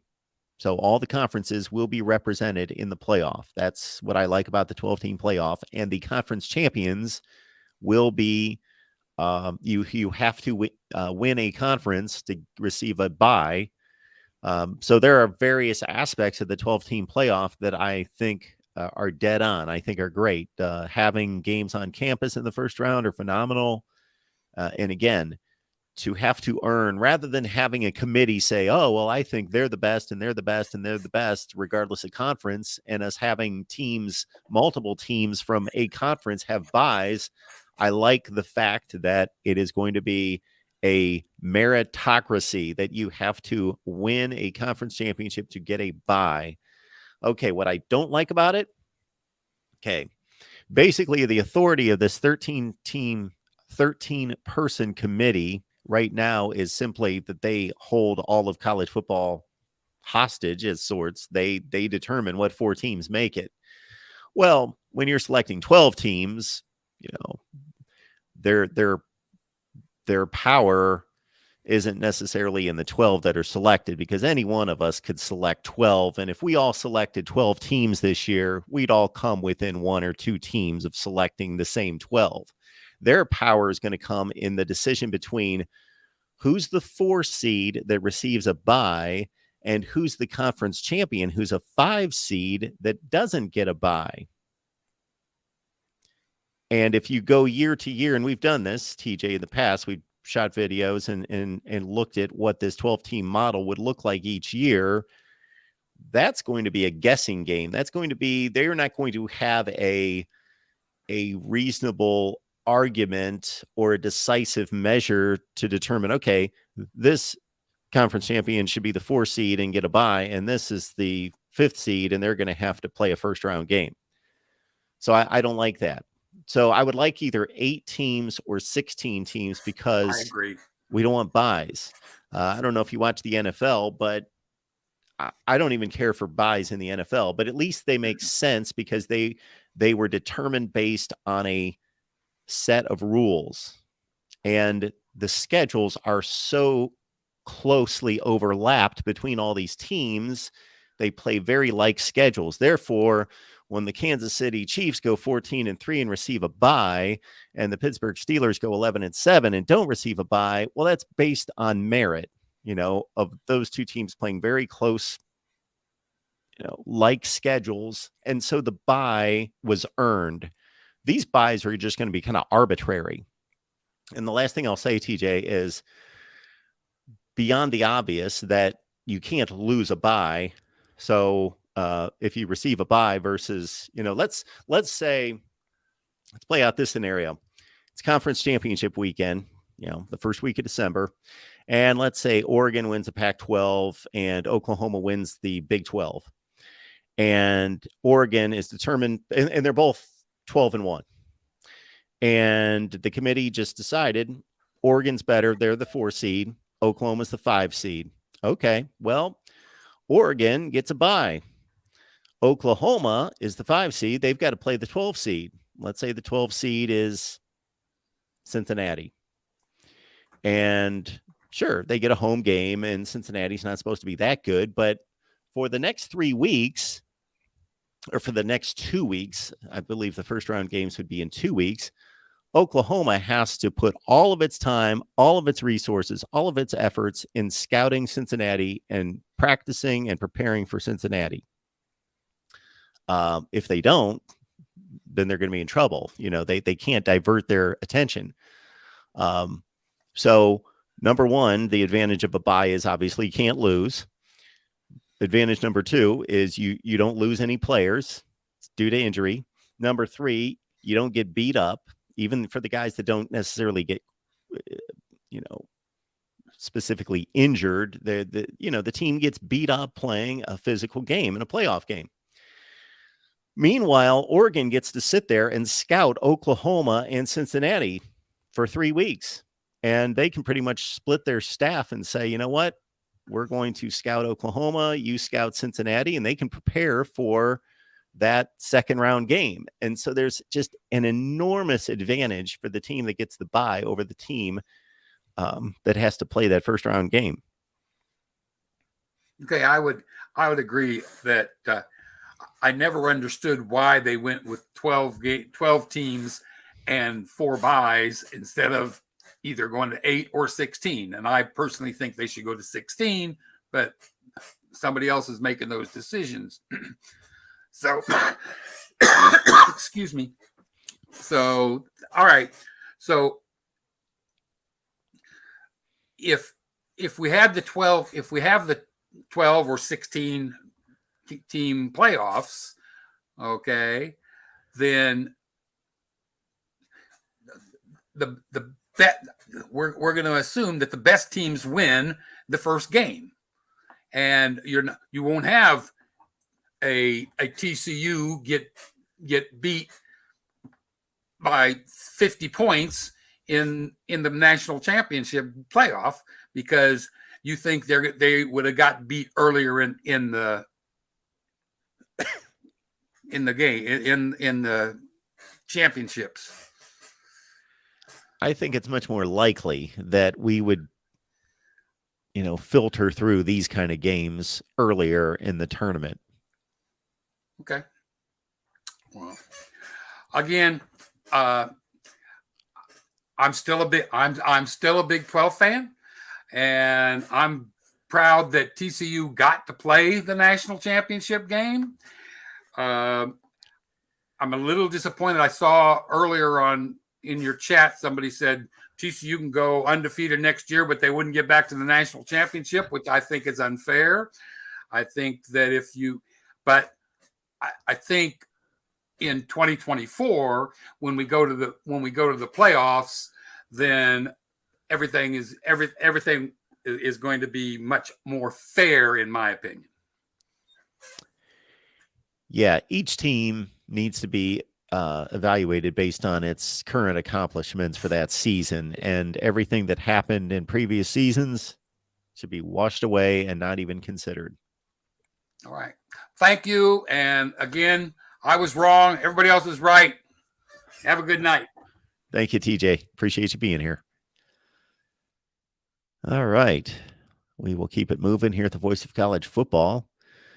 We've got TriStar here. TriStar, what's going on tonight? Hello, TriStar. Going once, going twice. Oh, TriStar. hey, sorry. I think I muted myself on accident. Sorry, my mistake. No problem. All right. So this game was for me, it was depressing to watch because I was just like, how did Michigan lose this team? I don't know. It was I was like, I mean, I believe Georgia probably would have beat Michigan too, but it would not have been 65-7. So I just, Sure. I wanted to say, like, I remember you said that the national championship was Ohio State and Georgia because of, I guess, how competitive it was, or I guess you believe those were the two best teams. Yeah. I would agree. I was just stating my opinion, of course. That's not. I give every right to any Michigan fan. Excuse me, any Michigan fan that doesn't accept that premise. I totally get it. Michigan's won 2 consecutive Big Ten titles, beaten Ohio State 2 consecutive times, won this game by 3 scores. All of that, totally get it. I'm just telling you, based on my assessment of the two teams on New Year's Eve and what I know about their talent and so forth. Yeah, no, I get where you're coming from. I just feel like I think it was the national championship simply because Michigan was already gone at that point. So we kind of knew, I guess. I got you. Because, I mean, yeah, I feel like if Michigan TCU played 10 times, I think Michigan's winning 8 out of 10 times. And I personally think, I mean, you might disagree. I think if Michigan and Ohio State played, I think it would be maybe 5-5. Maybe Michigan wins 6 out of the 10. I don't know. It could go either way, I guess. So that's why I was like, I think the two best teams would have been Michigan or Georgia, and I doubt it would have been 42-41 like it was Georgia Ohio State. So I doubt it would be that matchup. But I do, in my belief, I don't think we ever got the two best teams. But I guess we'll never know. No, you've got every right to believe that. But we got 2 great semifinal games, and that's better than most years. That is true. Would you rather have 2 semifinal blowouts and then the final be great, or have 2 great semifinals and then the final be awful? I would rather have what I believe are the 2 best teams in the country playing a great national championship game, I guess. Yeah, I would say so. But we got, I mean, probably 8 hours of just great football. So, I mean, I guess that's something. What are your thoughts on Blake Corum coming back? Well, I think that was pretty much the obvious decision. We had our Michigan guy Justin Rowe on a few days ago, and that's what he had just talked to Blake Corum, so he was pretty confident that was going to be the decision. And I think that's the smartest thing for him to do is, continue to hone his game. I have no idea. I can only speak to those decisions based on their ability in college because I'm not an NFL draft guy.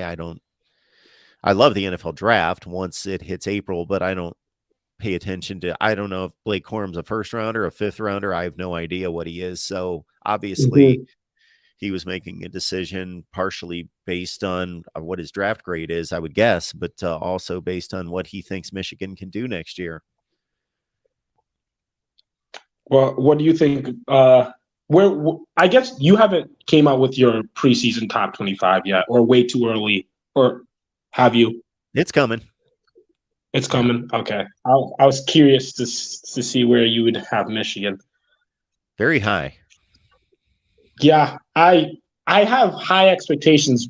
To me, it's really dependent on whether Jim Harbaugh stays or not, because that would drastically affect the way I view the next season. Well, of course, but also his replacement. Yeah. If I'm just as confident with his replacement, then it's hard to be just as confident with his replacement. In my opinion, I would probably, obviously, the best coaches in the country are, Kirby, Nick, Dabble, but I'll put them probably just a tier below. So it would be hard for me to imagine that Michigan would get a coach that I have as much confidence in as I would have in Jim. You know what I mean? Yeah, that makes total sense. He's a unique not just a unique guy, but he's got a unique track record of success. Nobody Yeah, currently coaching outside of Pete Carroll has achieved what he has both in the NFL and college football. yeah, and he does, this without, Ohio State type recruits. I wish he would recruit, better. I think he should be able to recruit better at Michigan. But the fact that, they're recruiting around the 15 area yearly, which is, I don't know why it's so low, but the fact that he can, get the most out of the talent is pretty impressive too. Well, there's speculation that their lack of jumping on NIL as quickly as other schools, and also not necessarily making NIL a priority. And when I say a priority, I mean a priority to lure recruits, may have hurt them. And then also during the past 2 off season, there's been NFL speculation. Yeah. Because it does feel like Michigan is in the position where they have enough talent to, win a national championship if they're playing their A game, but they also don't have enough talent to where if they don't play their A game, they can lose to a TCU or like a Michigan State in 2021.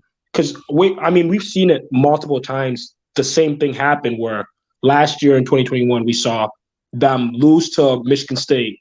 See Ohio State beat Michigan State, just like completely out talent them 49-0 at halftime.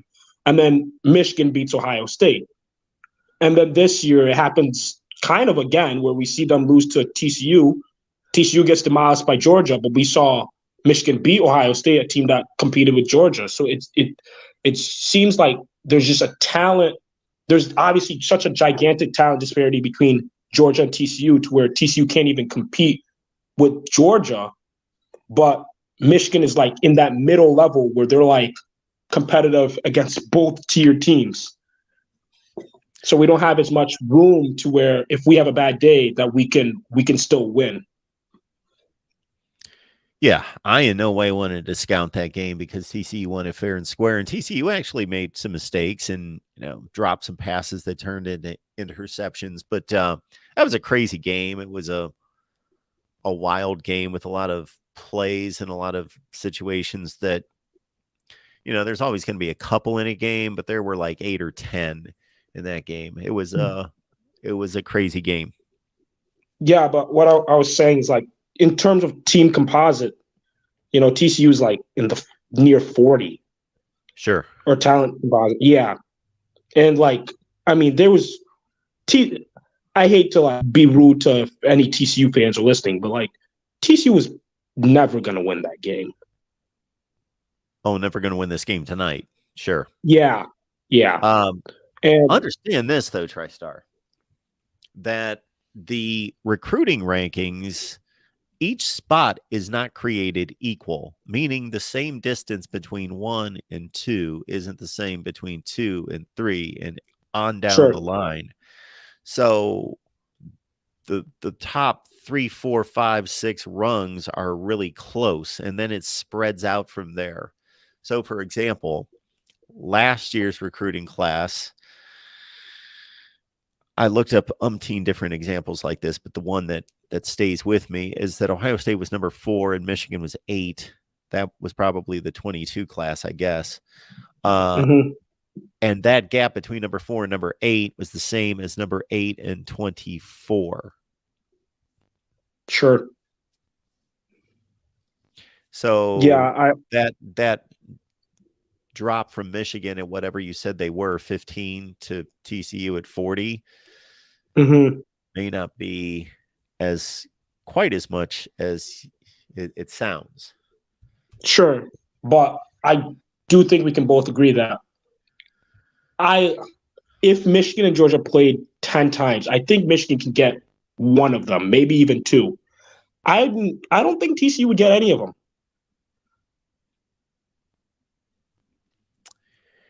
Yeah, I think it also depends on the circumstances of the game because these games that are standalone games as championship or playoff games, There's just a different Oh level yeah, of intensity and focus to the game planning and all that versus playing like a yeah. conference schedule. That's what I mean. Because obviously, if we obviously saw Missouri and Georgia, and that's obviously different because it was the regular season. And if they played in the national championship, I don't think it would be as close. But I'm saying the same type of environment, like in a national championship, I think Michigan is much more likely to beat Georgia than TCU is. Yeah, I would. Yeah. We can never prove that, but that would be my guess too. Yeah. All right, man. Anything else? No, that'll be it. Thank you so much. Have a good night. All right. Here's one guy that must be celebrating today. Here we got Porter.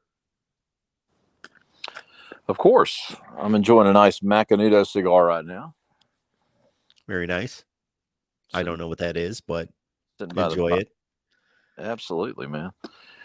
Well, got a couple things to talk to you about. Two things, and again, you can't run away from the comments you make. You can't run away from. I mean, so I'm not one of these. Hey, I'm not one of these gotcha guys. I just want just a nice, friendly debate amongst Sure. friends. Yep. So, two things. You said you were pulling for TCU because you didn't want to have to worry about trying to re-rank if I quoted you wrong, I'm sorry.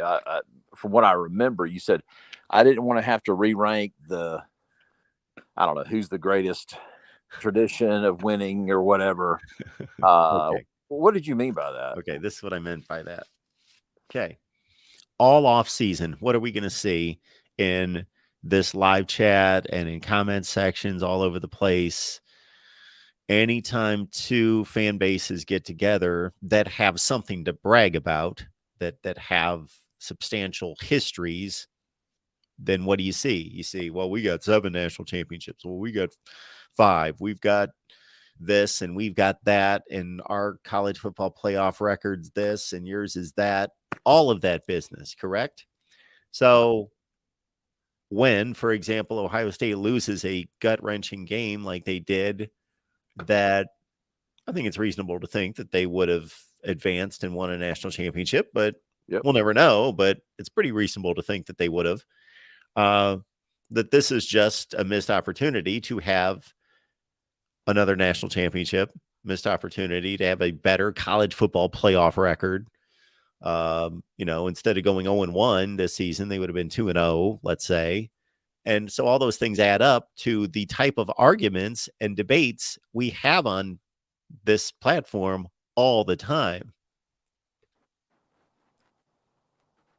That's the only thing I was saying. Well, I mean, I guess my whole thing is, and again, I'm not trying. I don't believe in rubbing people's noses in it, and I'm just glad. I'm just happy for my alma mater.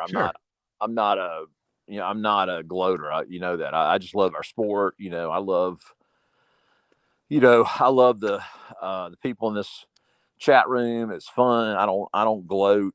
But my point is, I guess my whole thing about, people talk about blue bloods, and to me, there's only really 2 blue bloods, true blue bloods. And that's Southern Cal and Alabama.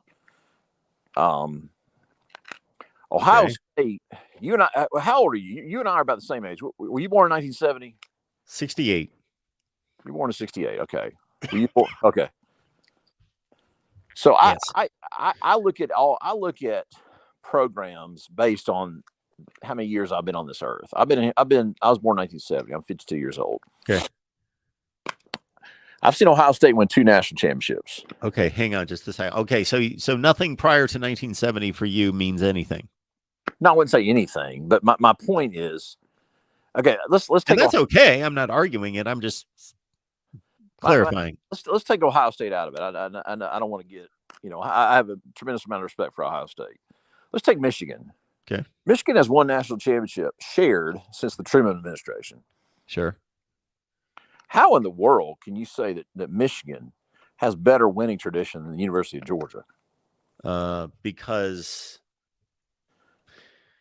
again, it all depends on what your perspective is. Your perspective is since 1970. Somebody else's perspective, we've got people on here that their perspective is like 2012. We've got other people who want to count every victory going back to 1869, which is the first year of college football. So, of course, Michigan did accumulate a ton of its history wearing leather helmets and taking black and white photos. We know that. Their edge over Ohio State in terms of any kind of wins, winning percentage, Big Ten championships, it's all based on joining the Big Ten like 16 years before Ohio State and winning like 12 or 13 Big Ten titles before Ohio State ever knew, which end was the, how to hold the football, basically, so they had a tremendous advantage in terms of compiling all-time numbers. And I'm not invalidating in any way your argument about your time perspective, because, for example, we had segregation into the mid to late 60s in college football. So you can always look at that and see that as a factor of not validating those results and those teams back then. But I'm guessing Michigan's got a better winning percentage. I'm pretty clear that Michigan would have a better winning percentage since 1970 than Georgia. And I haven't necessarily believed that national championships have been that valid, most of them. People voting at the end of the season that have clearly shown through the decades that many times they didn't know what they were doing. Okay. Well, I mean, if you want to base it on, national championships that were won before, World War II or whatever. I mean, I don't. To me, you should have a kind of a weighted. It should be weighted, okay, based on the modern era versus what happened. I mean, University of Minnesota has a bunch of national championships. I mean, are you saying that Minnesota has better winning tradition than Georgia? I'd have to really break it down. I did all that last off season. I'm gonna update all those charts. Obviously, what Georgia's doing now and has done to a lesser extent over the last 40 years has been much better than Minnesota, and is going to be more important and more valid to most people that we're talking to. So it all depends. You want to weight the results and you want to weight records and championships and all that. Other people just want to take it for what it is. That a national championship in 1932 is just as valid as 2022. Well, I mean, I'll just have to disagree on that. But now, no, I'm not. You're not disagreeing with me. I'm just telling you different ways to look at it. You're not disagreeing with me because. What do you think? Do you think national championships won back in the, when they're playing with leather helmets should matter as much when you're talking about overall winning tradition? No. Okay. No, but it's a slippery slope. And it's difficult to, there's not a golden age or there's not a cutoff year. Like sometimes I'll get in discussions with people and they want to say that everything post 1980 is just suddenly modern college football. And I'm like, and they have absolutely no clue as to what they're talking about. And they're just picking a year that sounds good. Got a 0 at the end because it's a round number, but that doesn't mean anything. Again, if you want to take anything, there would have to be different developments in the game, the forward pass, or again, desegregation or something that is actually impactful on the game to have changed the game and brought it into a modern era instead of just selecting a year and saying, boom, this is when it started. Otherwise, you're putting it into context well, but how do you measure that? So there's even a difference to you, I guess, between winning a national title in 1945 than there was in 1925. So that's more valid. Probably so, because I mean, they didn't have polls in 1925, or they didn't have the more conventional polls that were. Yeah, everybody could just say, "Hey, we won the national championship," and there's 17 teams just claiming national titles. But I went through this exercise last off season and went through every year. And I just think that there are all sorts of claim to national championships that are screwed up. So I'm not a big, huge national championship guy. Do I think of course, in this modern era, is that valid what Georgia did tonight? Of course, that's almost completely valid. There are some discrepancies with the way the teams are selected and all that, but this is the truest form of determining the champion that we've ever had.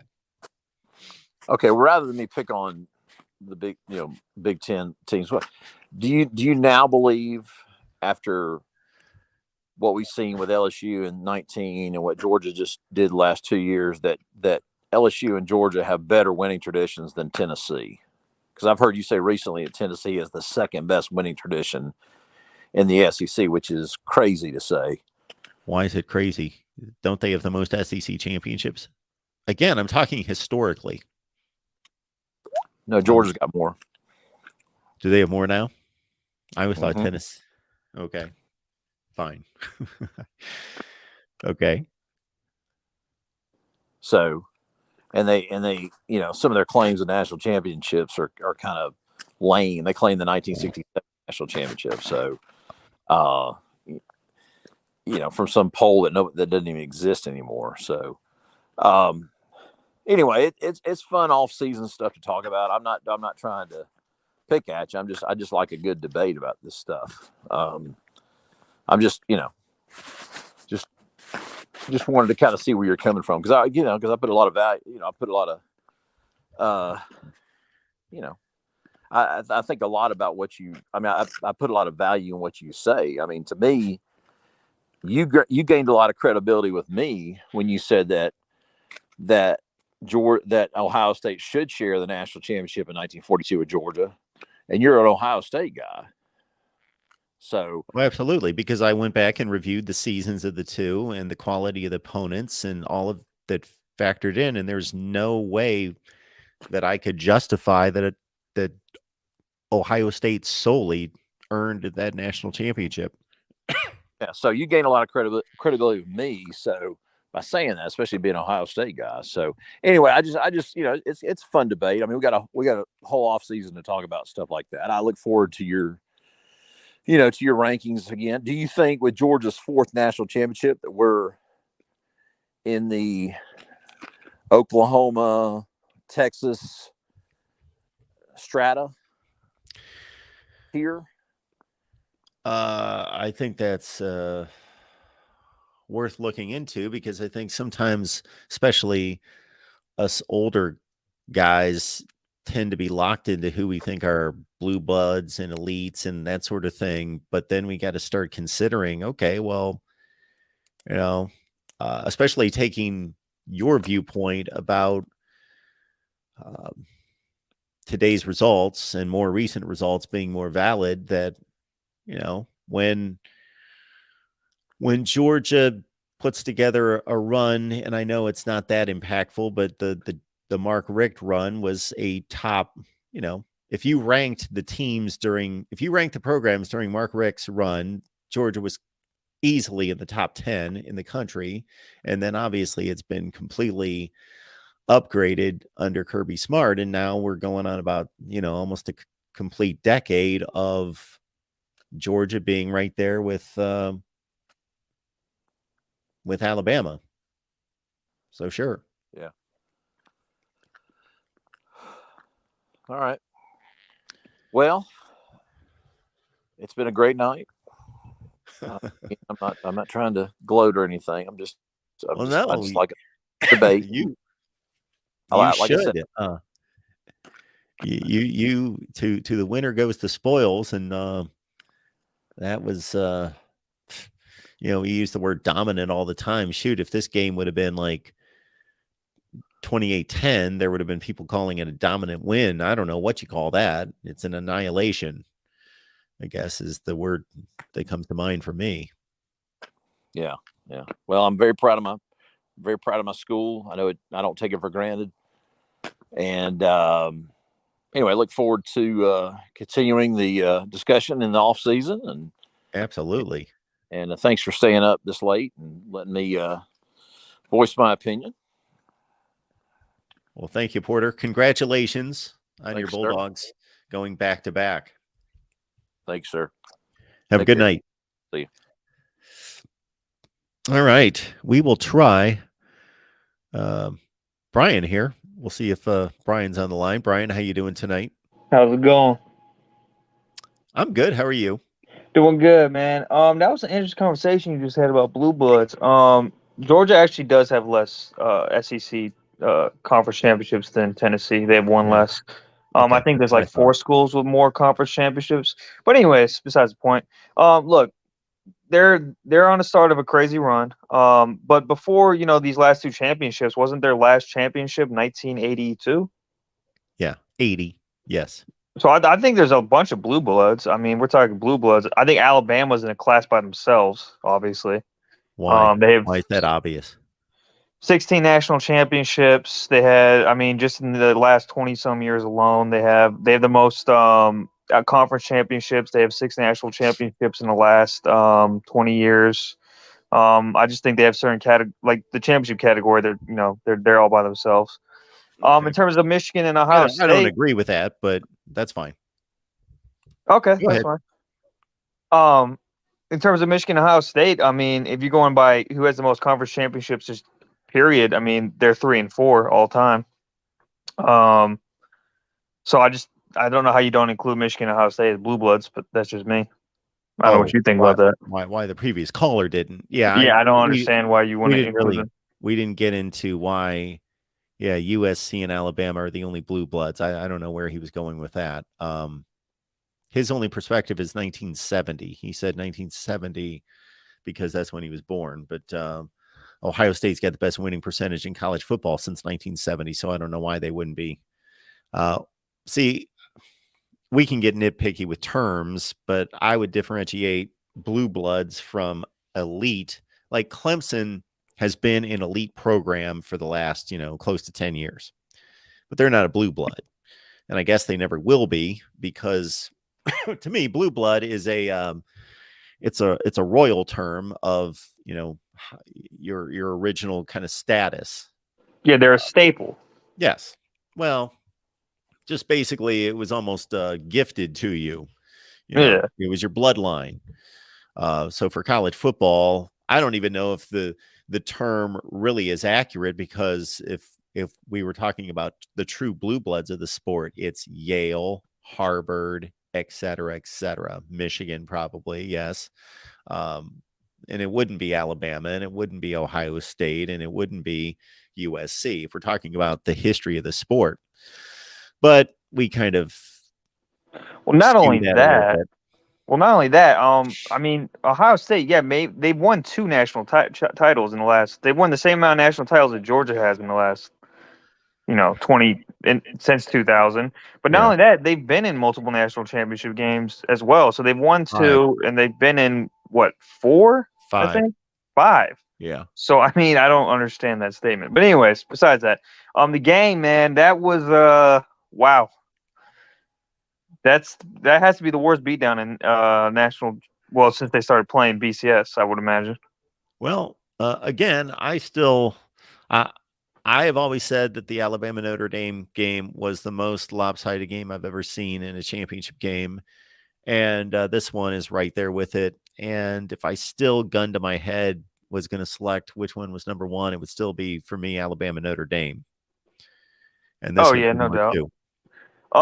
I think the most frustrating thing about watching that game as a Michigan fan was seeing how Georgia's offense attacked TCU's defense.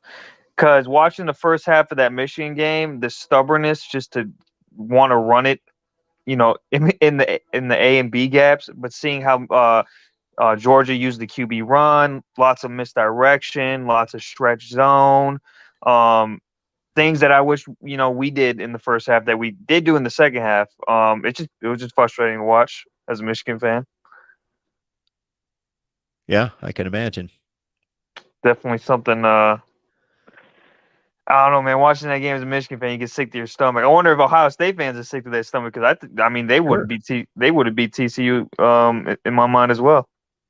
Absolutely. I got no doubt about that. And then who was the coach? Was it Chris?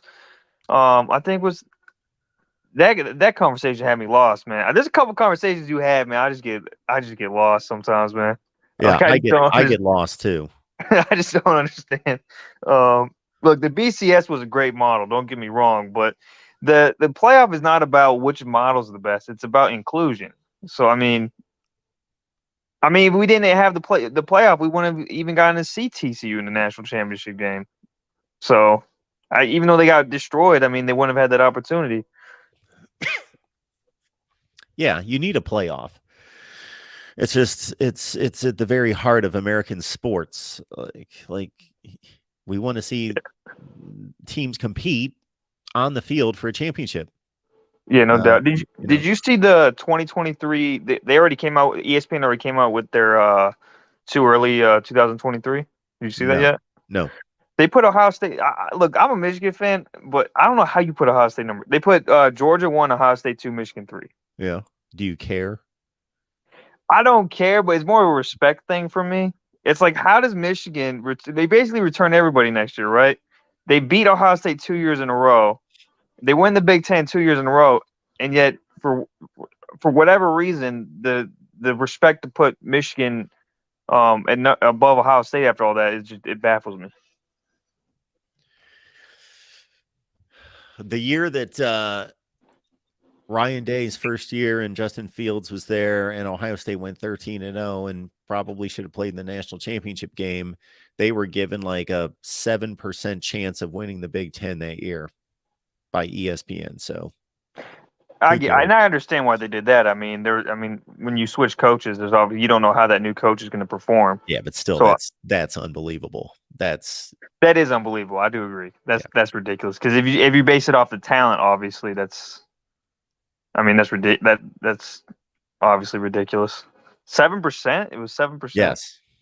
That's crazy. Like if you could play a Big Ten season 100 times, they would have won the conference 7 times. Come on. 7? Wow. So that means what? They pick them 4th to finish or something in the East?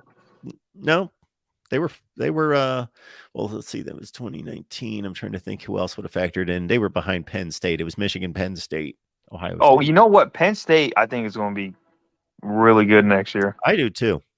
Like scare. I'm because Michigan got to go there, and it's probably going to be a whiteout. I think that's the one that I'm more worried about that game because I think Penn State.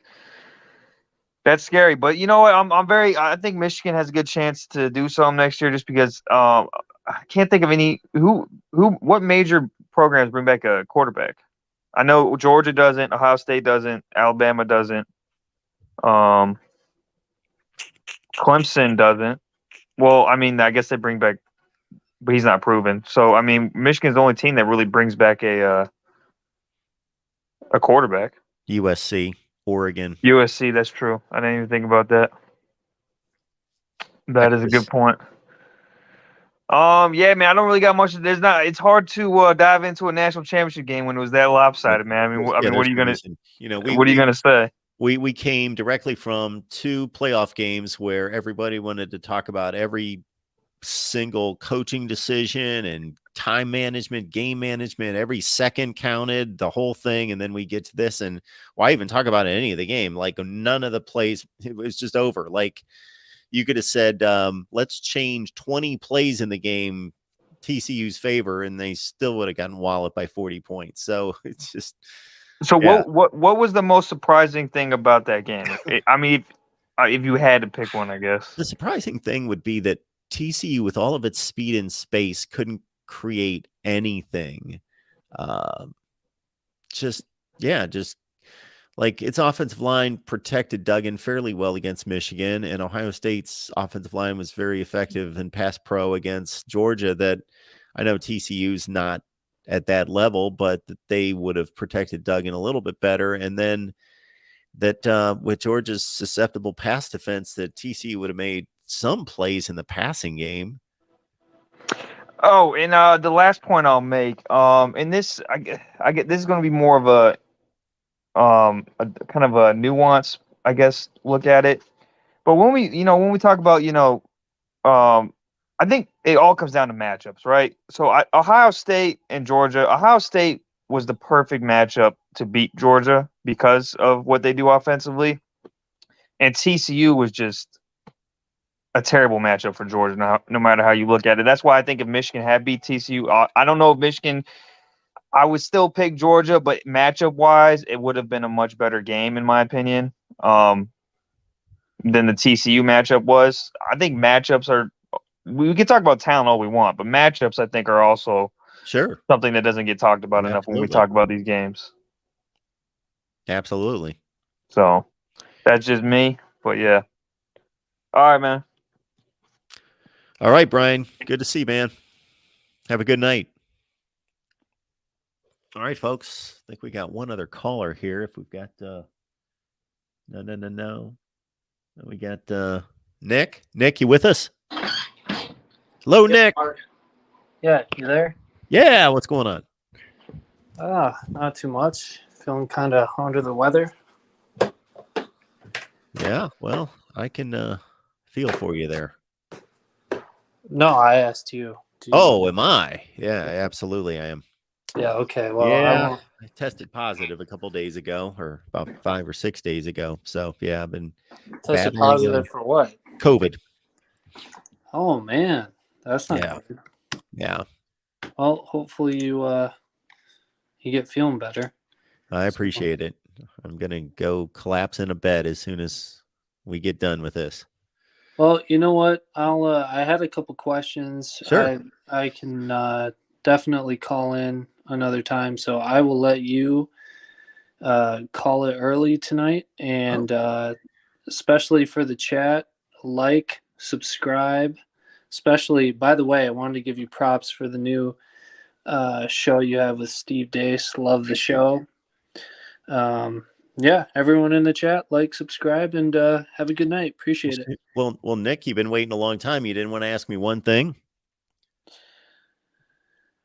I did.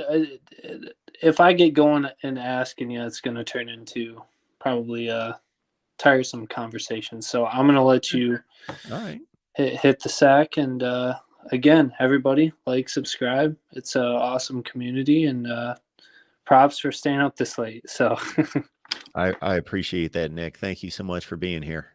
Yep. See ya.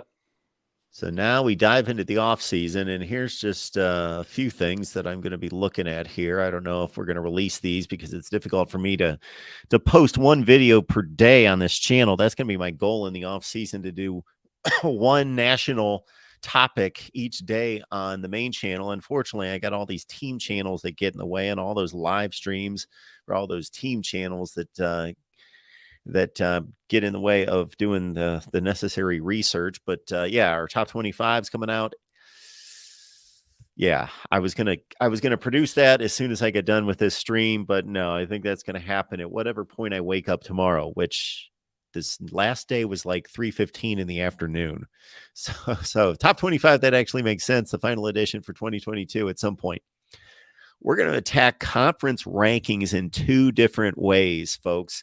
We are going to go through the various metrics you've seen on the videos here throughout the season, where we look at the conferences and how they performed against the Power Five, how they performed Group of Five, overall records, the results, the good wins, the embarrassing losses, and put it all together. Also, we're going to unveil a little metric where we take all the games played between all the Power Five teams, and we're going to seed the teams. And we're going to weight the games based on the seedings to put together some level of metric as to, who played the best in against each other in the Power Five. And we've got all sorts of other stuff here. What do we have? We will go back to our all-time rankings. Got a request to rate the new hires at the head coaching position, and then we're going to rate the first-year head coaches that just finished off of their first years at those stops, whether that was Lincoln Riley or Dan Lanning, or maybe we'll just keep it to first-year head coaches, period. Dan Lanning, etc. Those guys. And then we'll start to dive into next season's schedule, best non-conference matchups. Who's the next TCU? Coaches rankings. I certainly want to size up the way I would schedule different conferences now that we've got a different SEC. We've got a different Big 10 on the horizon, different Big 12. 1 through 131 rankings are going to come a few days after our 1 through 25, the top 25 that actually makes sense, and all sorts of other good stuff that we will get to here at some point. Week 1 previews for 2023, etc. Okay. The man right, Che. LSU was the only BCS champions in 2003, so please quit giving USC credit as back-to-back champions. Should I let Tim handle that? Sure. Really? Really? Well, let me give a little history lesson. The man right, Che. Never in the history of the polls has a team ever been ranked number 1, won their bowl game, and not won the national championship. In 2003, USC was ranked number 1 in the AP poll, number 1 in the coaches poll, and they were left out of the game in which LSU shellacked an OU team that probably did not deserve to be there. So this goes back to Chris's statement about the BCS and how great the BCS is. This, and then I'm sure there's others. I would say the Trojan fan, 2008, when USC was left out of that one as well. There's a number of times that the BCS probably didn't get it right, that a 4-team playoff absolutely would have been the better option. Oh, yes. So that's 2 years as a Trojan fan. I'll tell you that I really would love to see both those Pete Carroll teams play in a 4-team playoff. Matter of fact, a number of those Pete Carroll teams I would have loved to have seen in a 4-team playoff. So but those in particular, to say that USC was, as you get it backwards. The BCS needed the coaches poll in order to legitimate it, because the BCS doesn't give a national champion. It's the coaches champion. It's the trophy that they get for the BCS. So keep that in mind. This whole BCS thing, people get confused. They were contractually obligated. Otherwise, I'm sure a number of those coaches in the coaches poll would have voted USC, who beat a very good Michigan team in 2003 and the Rose Bowl when they were already ranked number 1 in both polls. Traditionally, USC would have won the national championship, both polls, I'm pretty sure. Yeah. So yeah. Oh my goodness. Can you imagine Pete Carroll with a 14 playoff? Would they have reached in 06, 7, and 8? I think they'd have a really good chance. Yeah. That 2008 team was really, really good. Maybe even 2002, that USC 2002 team. Yeah. That was a pretty good team as well.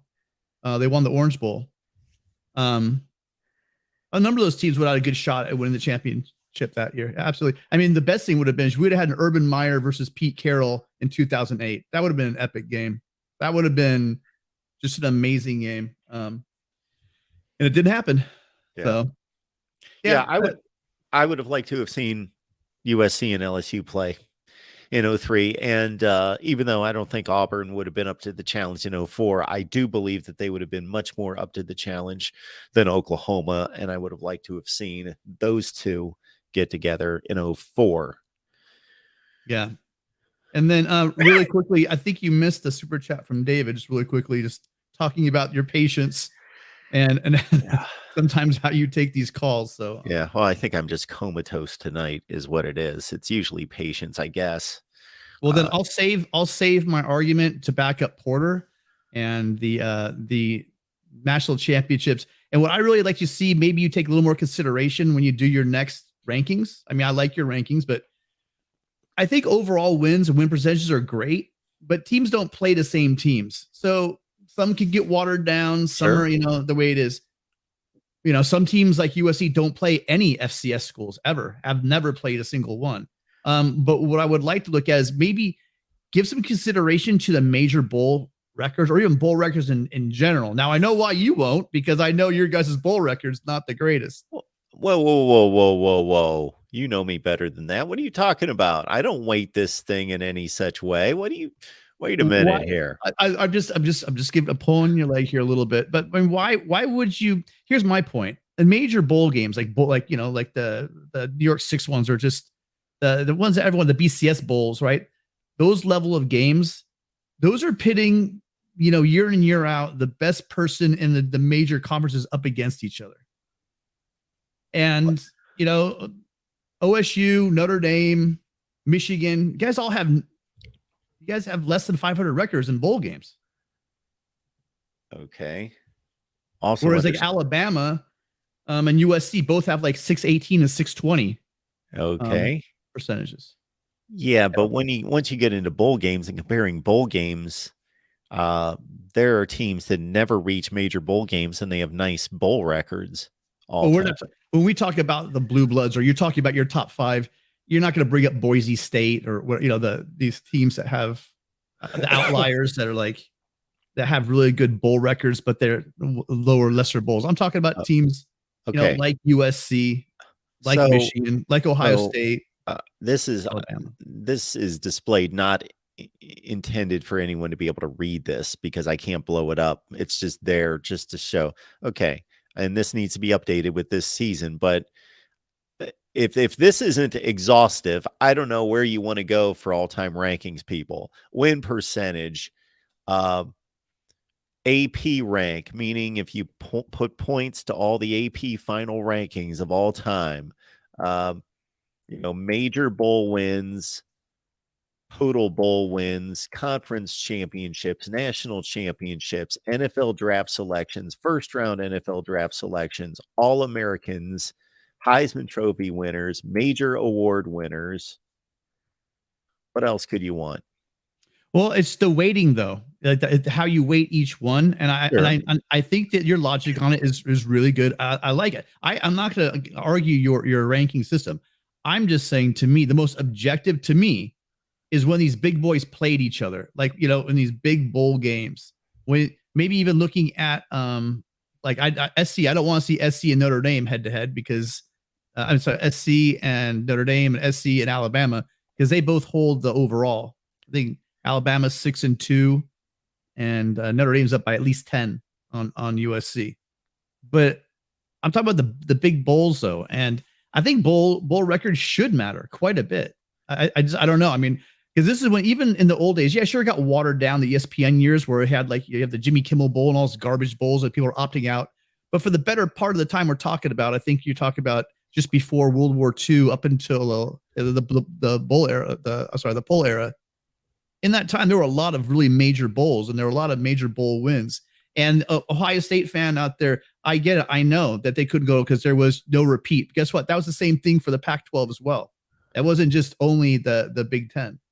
So I just would like, maybe you could just think about it a little bit, because a win is a win. I get that. But, a win over Toledo is not the same as a win over Ohio State in the Rose Bowl, in my opinion. Well, absolutely. And that win over Toledo just goes into the mass of a winning percentage over thousands and thousands and thousands of games, whereas the major bowl win goes boom in a column as 1 out of 20 whatever, 30 whatever for that particular school. So that's pretty significant difference. Yeah.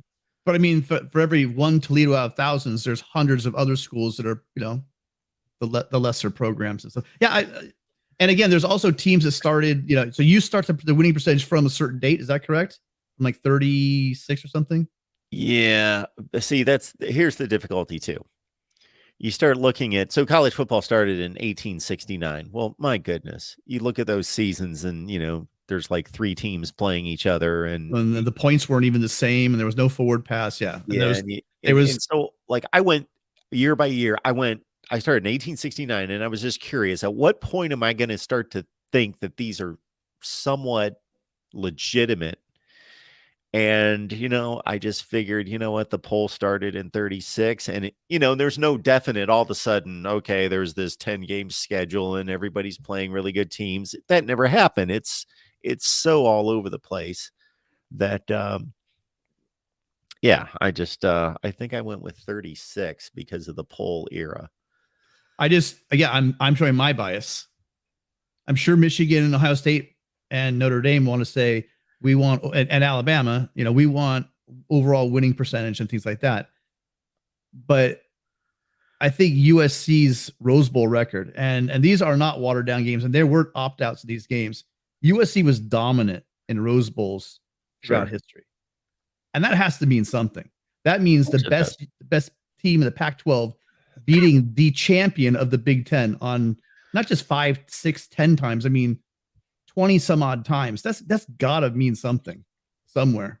And I think that USC gets buried because I think with USC and schools also like Georgia, we have our ups and quite frankly, up until recently, kind of Alabama as well. Alabama would rise up and win a national championship every like 10 years or so, but then have some down years back in the day, not anymore. And it's been like that with Notre Dame as well. Notre Dame's kind of, goes down and they come back up again. But there are teams that are consistent, like Michigan, like Ohio State. But those two teams I just named, they're really light on the national championship side of things. Like I got Porter's point, I'm a little bit younger than you guys, but in my lifetime, if you look at it, I don't go back to the leather helmet years, and I didn't start following it in 2012.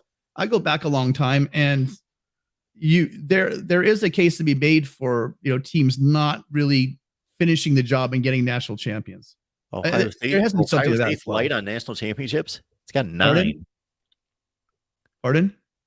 Ohio State is light on national championships. No, he was talking about he said in his lifetime, and like your lifetime and my lifetime, pretty much, right? We're all roughly the same age.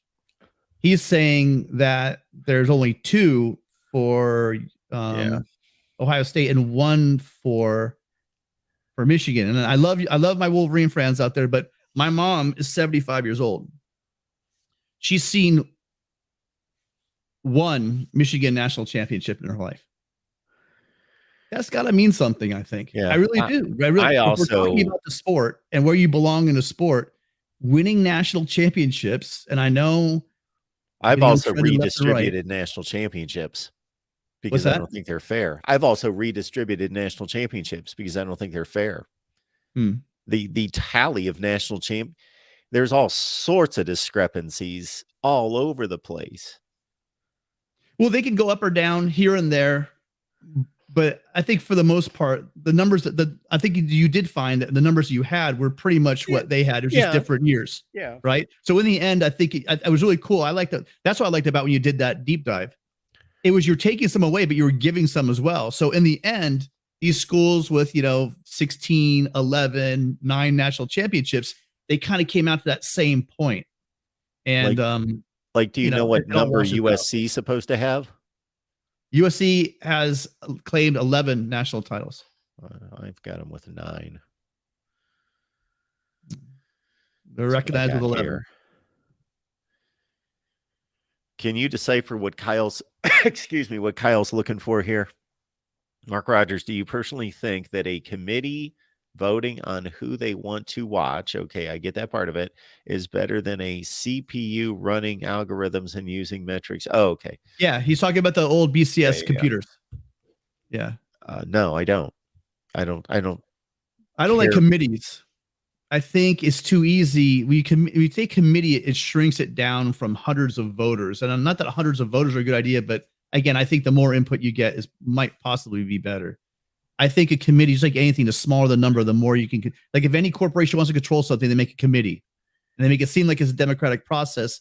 But in reality, someone from the top down is telling those people what to do, and that's what I think a committee is.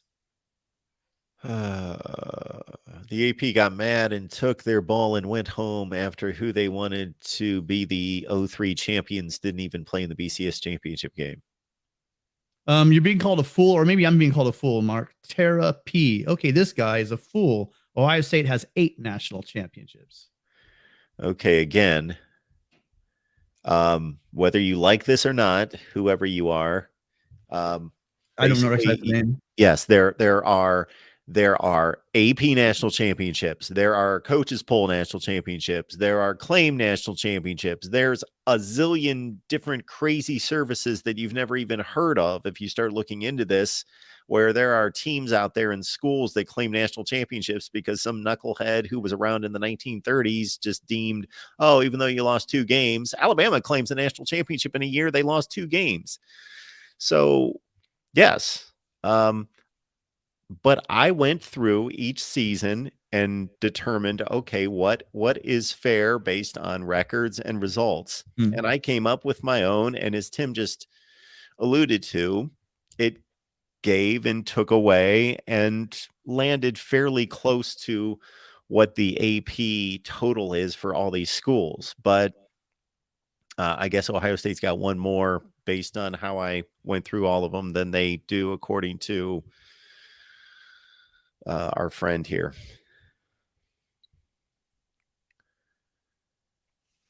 David reminded me that OSU and USC all time are 4-4 against each other in bowls.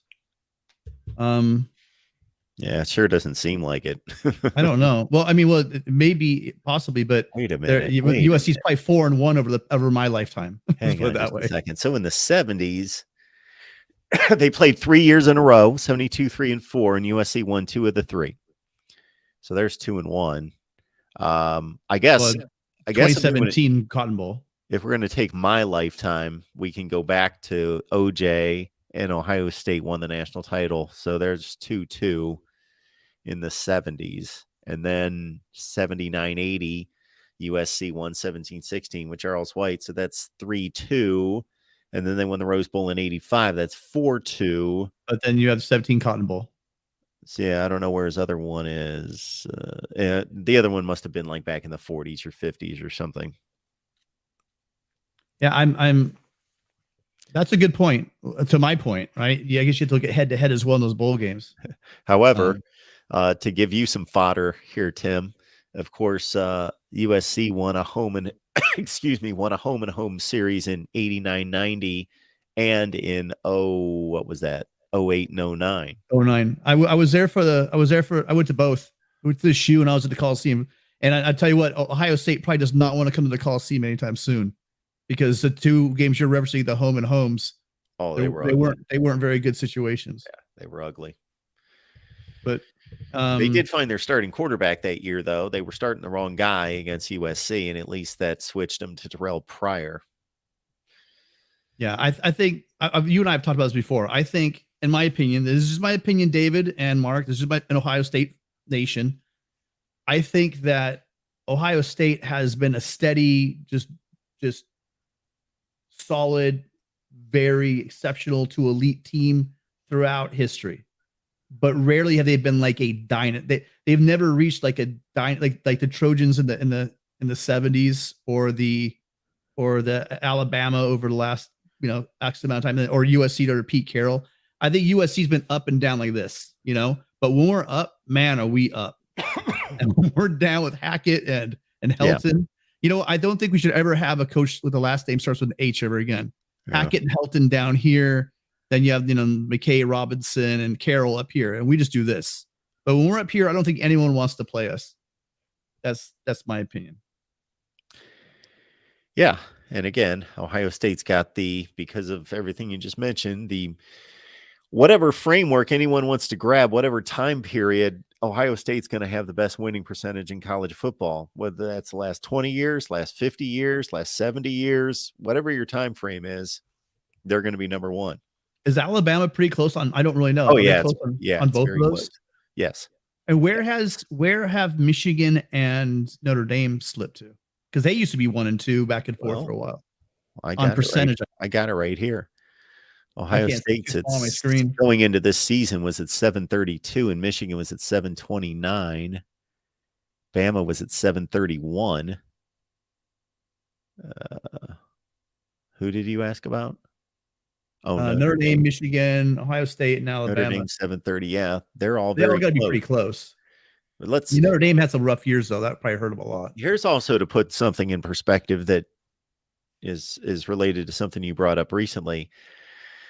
Ohio State didn't win a Big Ten championship because they weren't a member of the Big Ten until Michigan had won like 13 Big Ten championships. So it's kind of tough to flag down, when you're in a 13 zip hole to start.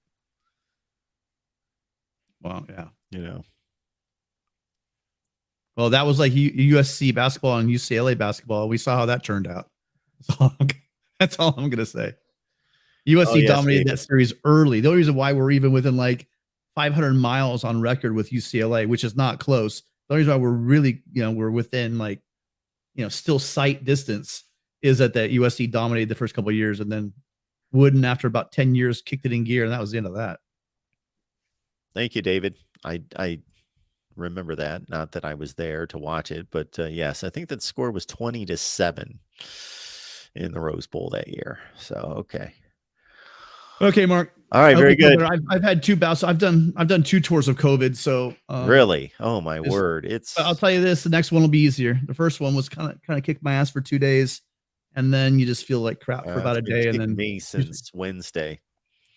and so you should be coming. You should be on your way down from that. Okay, I'll take it.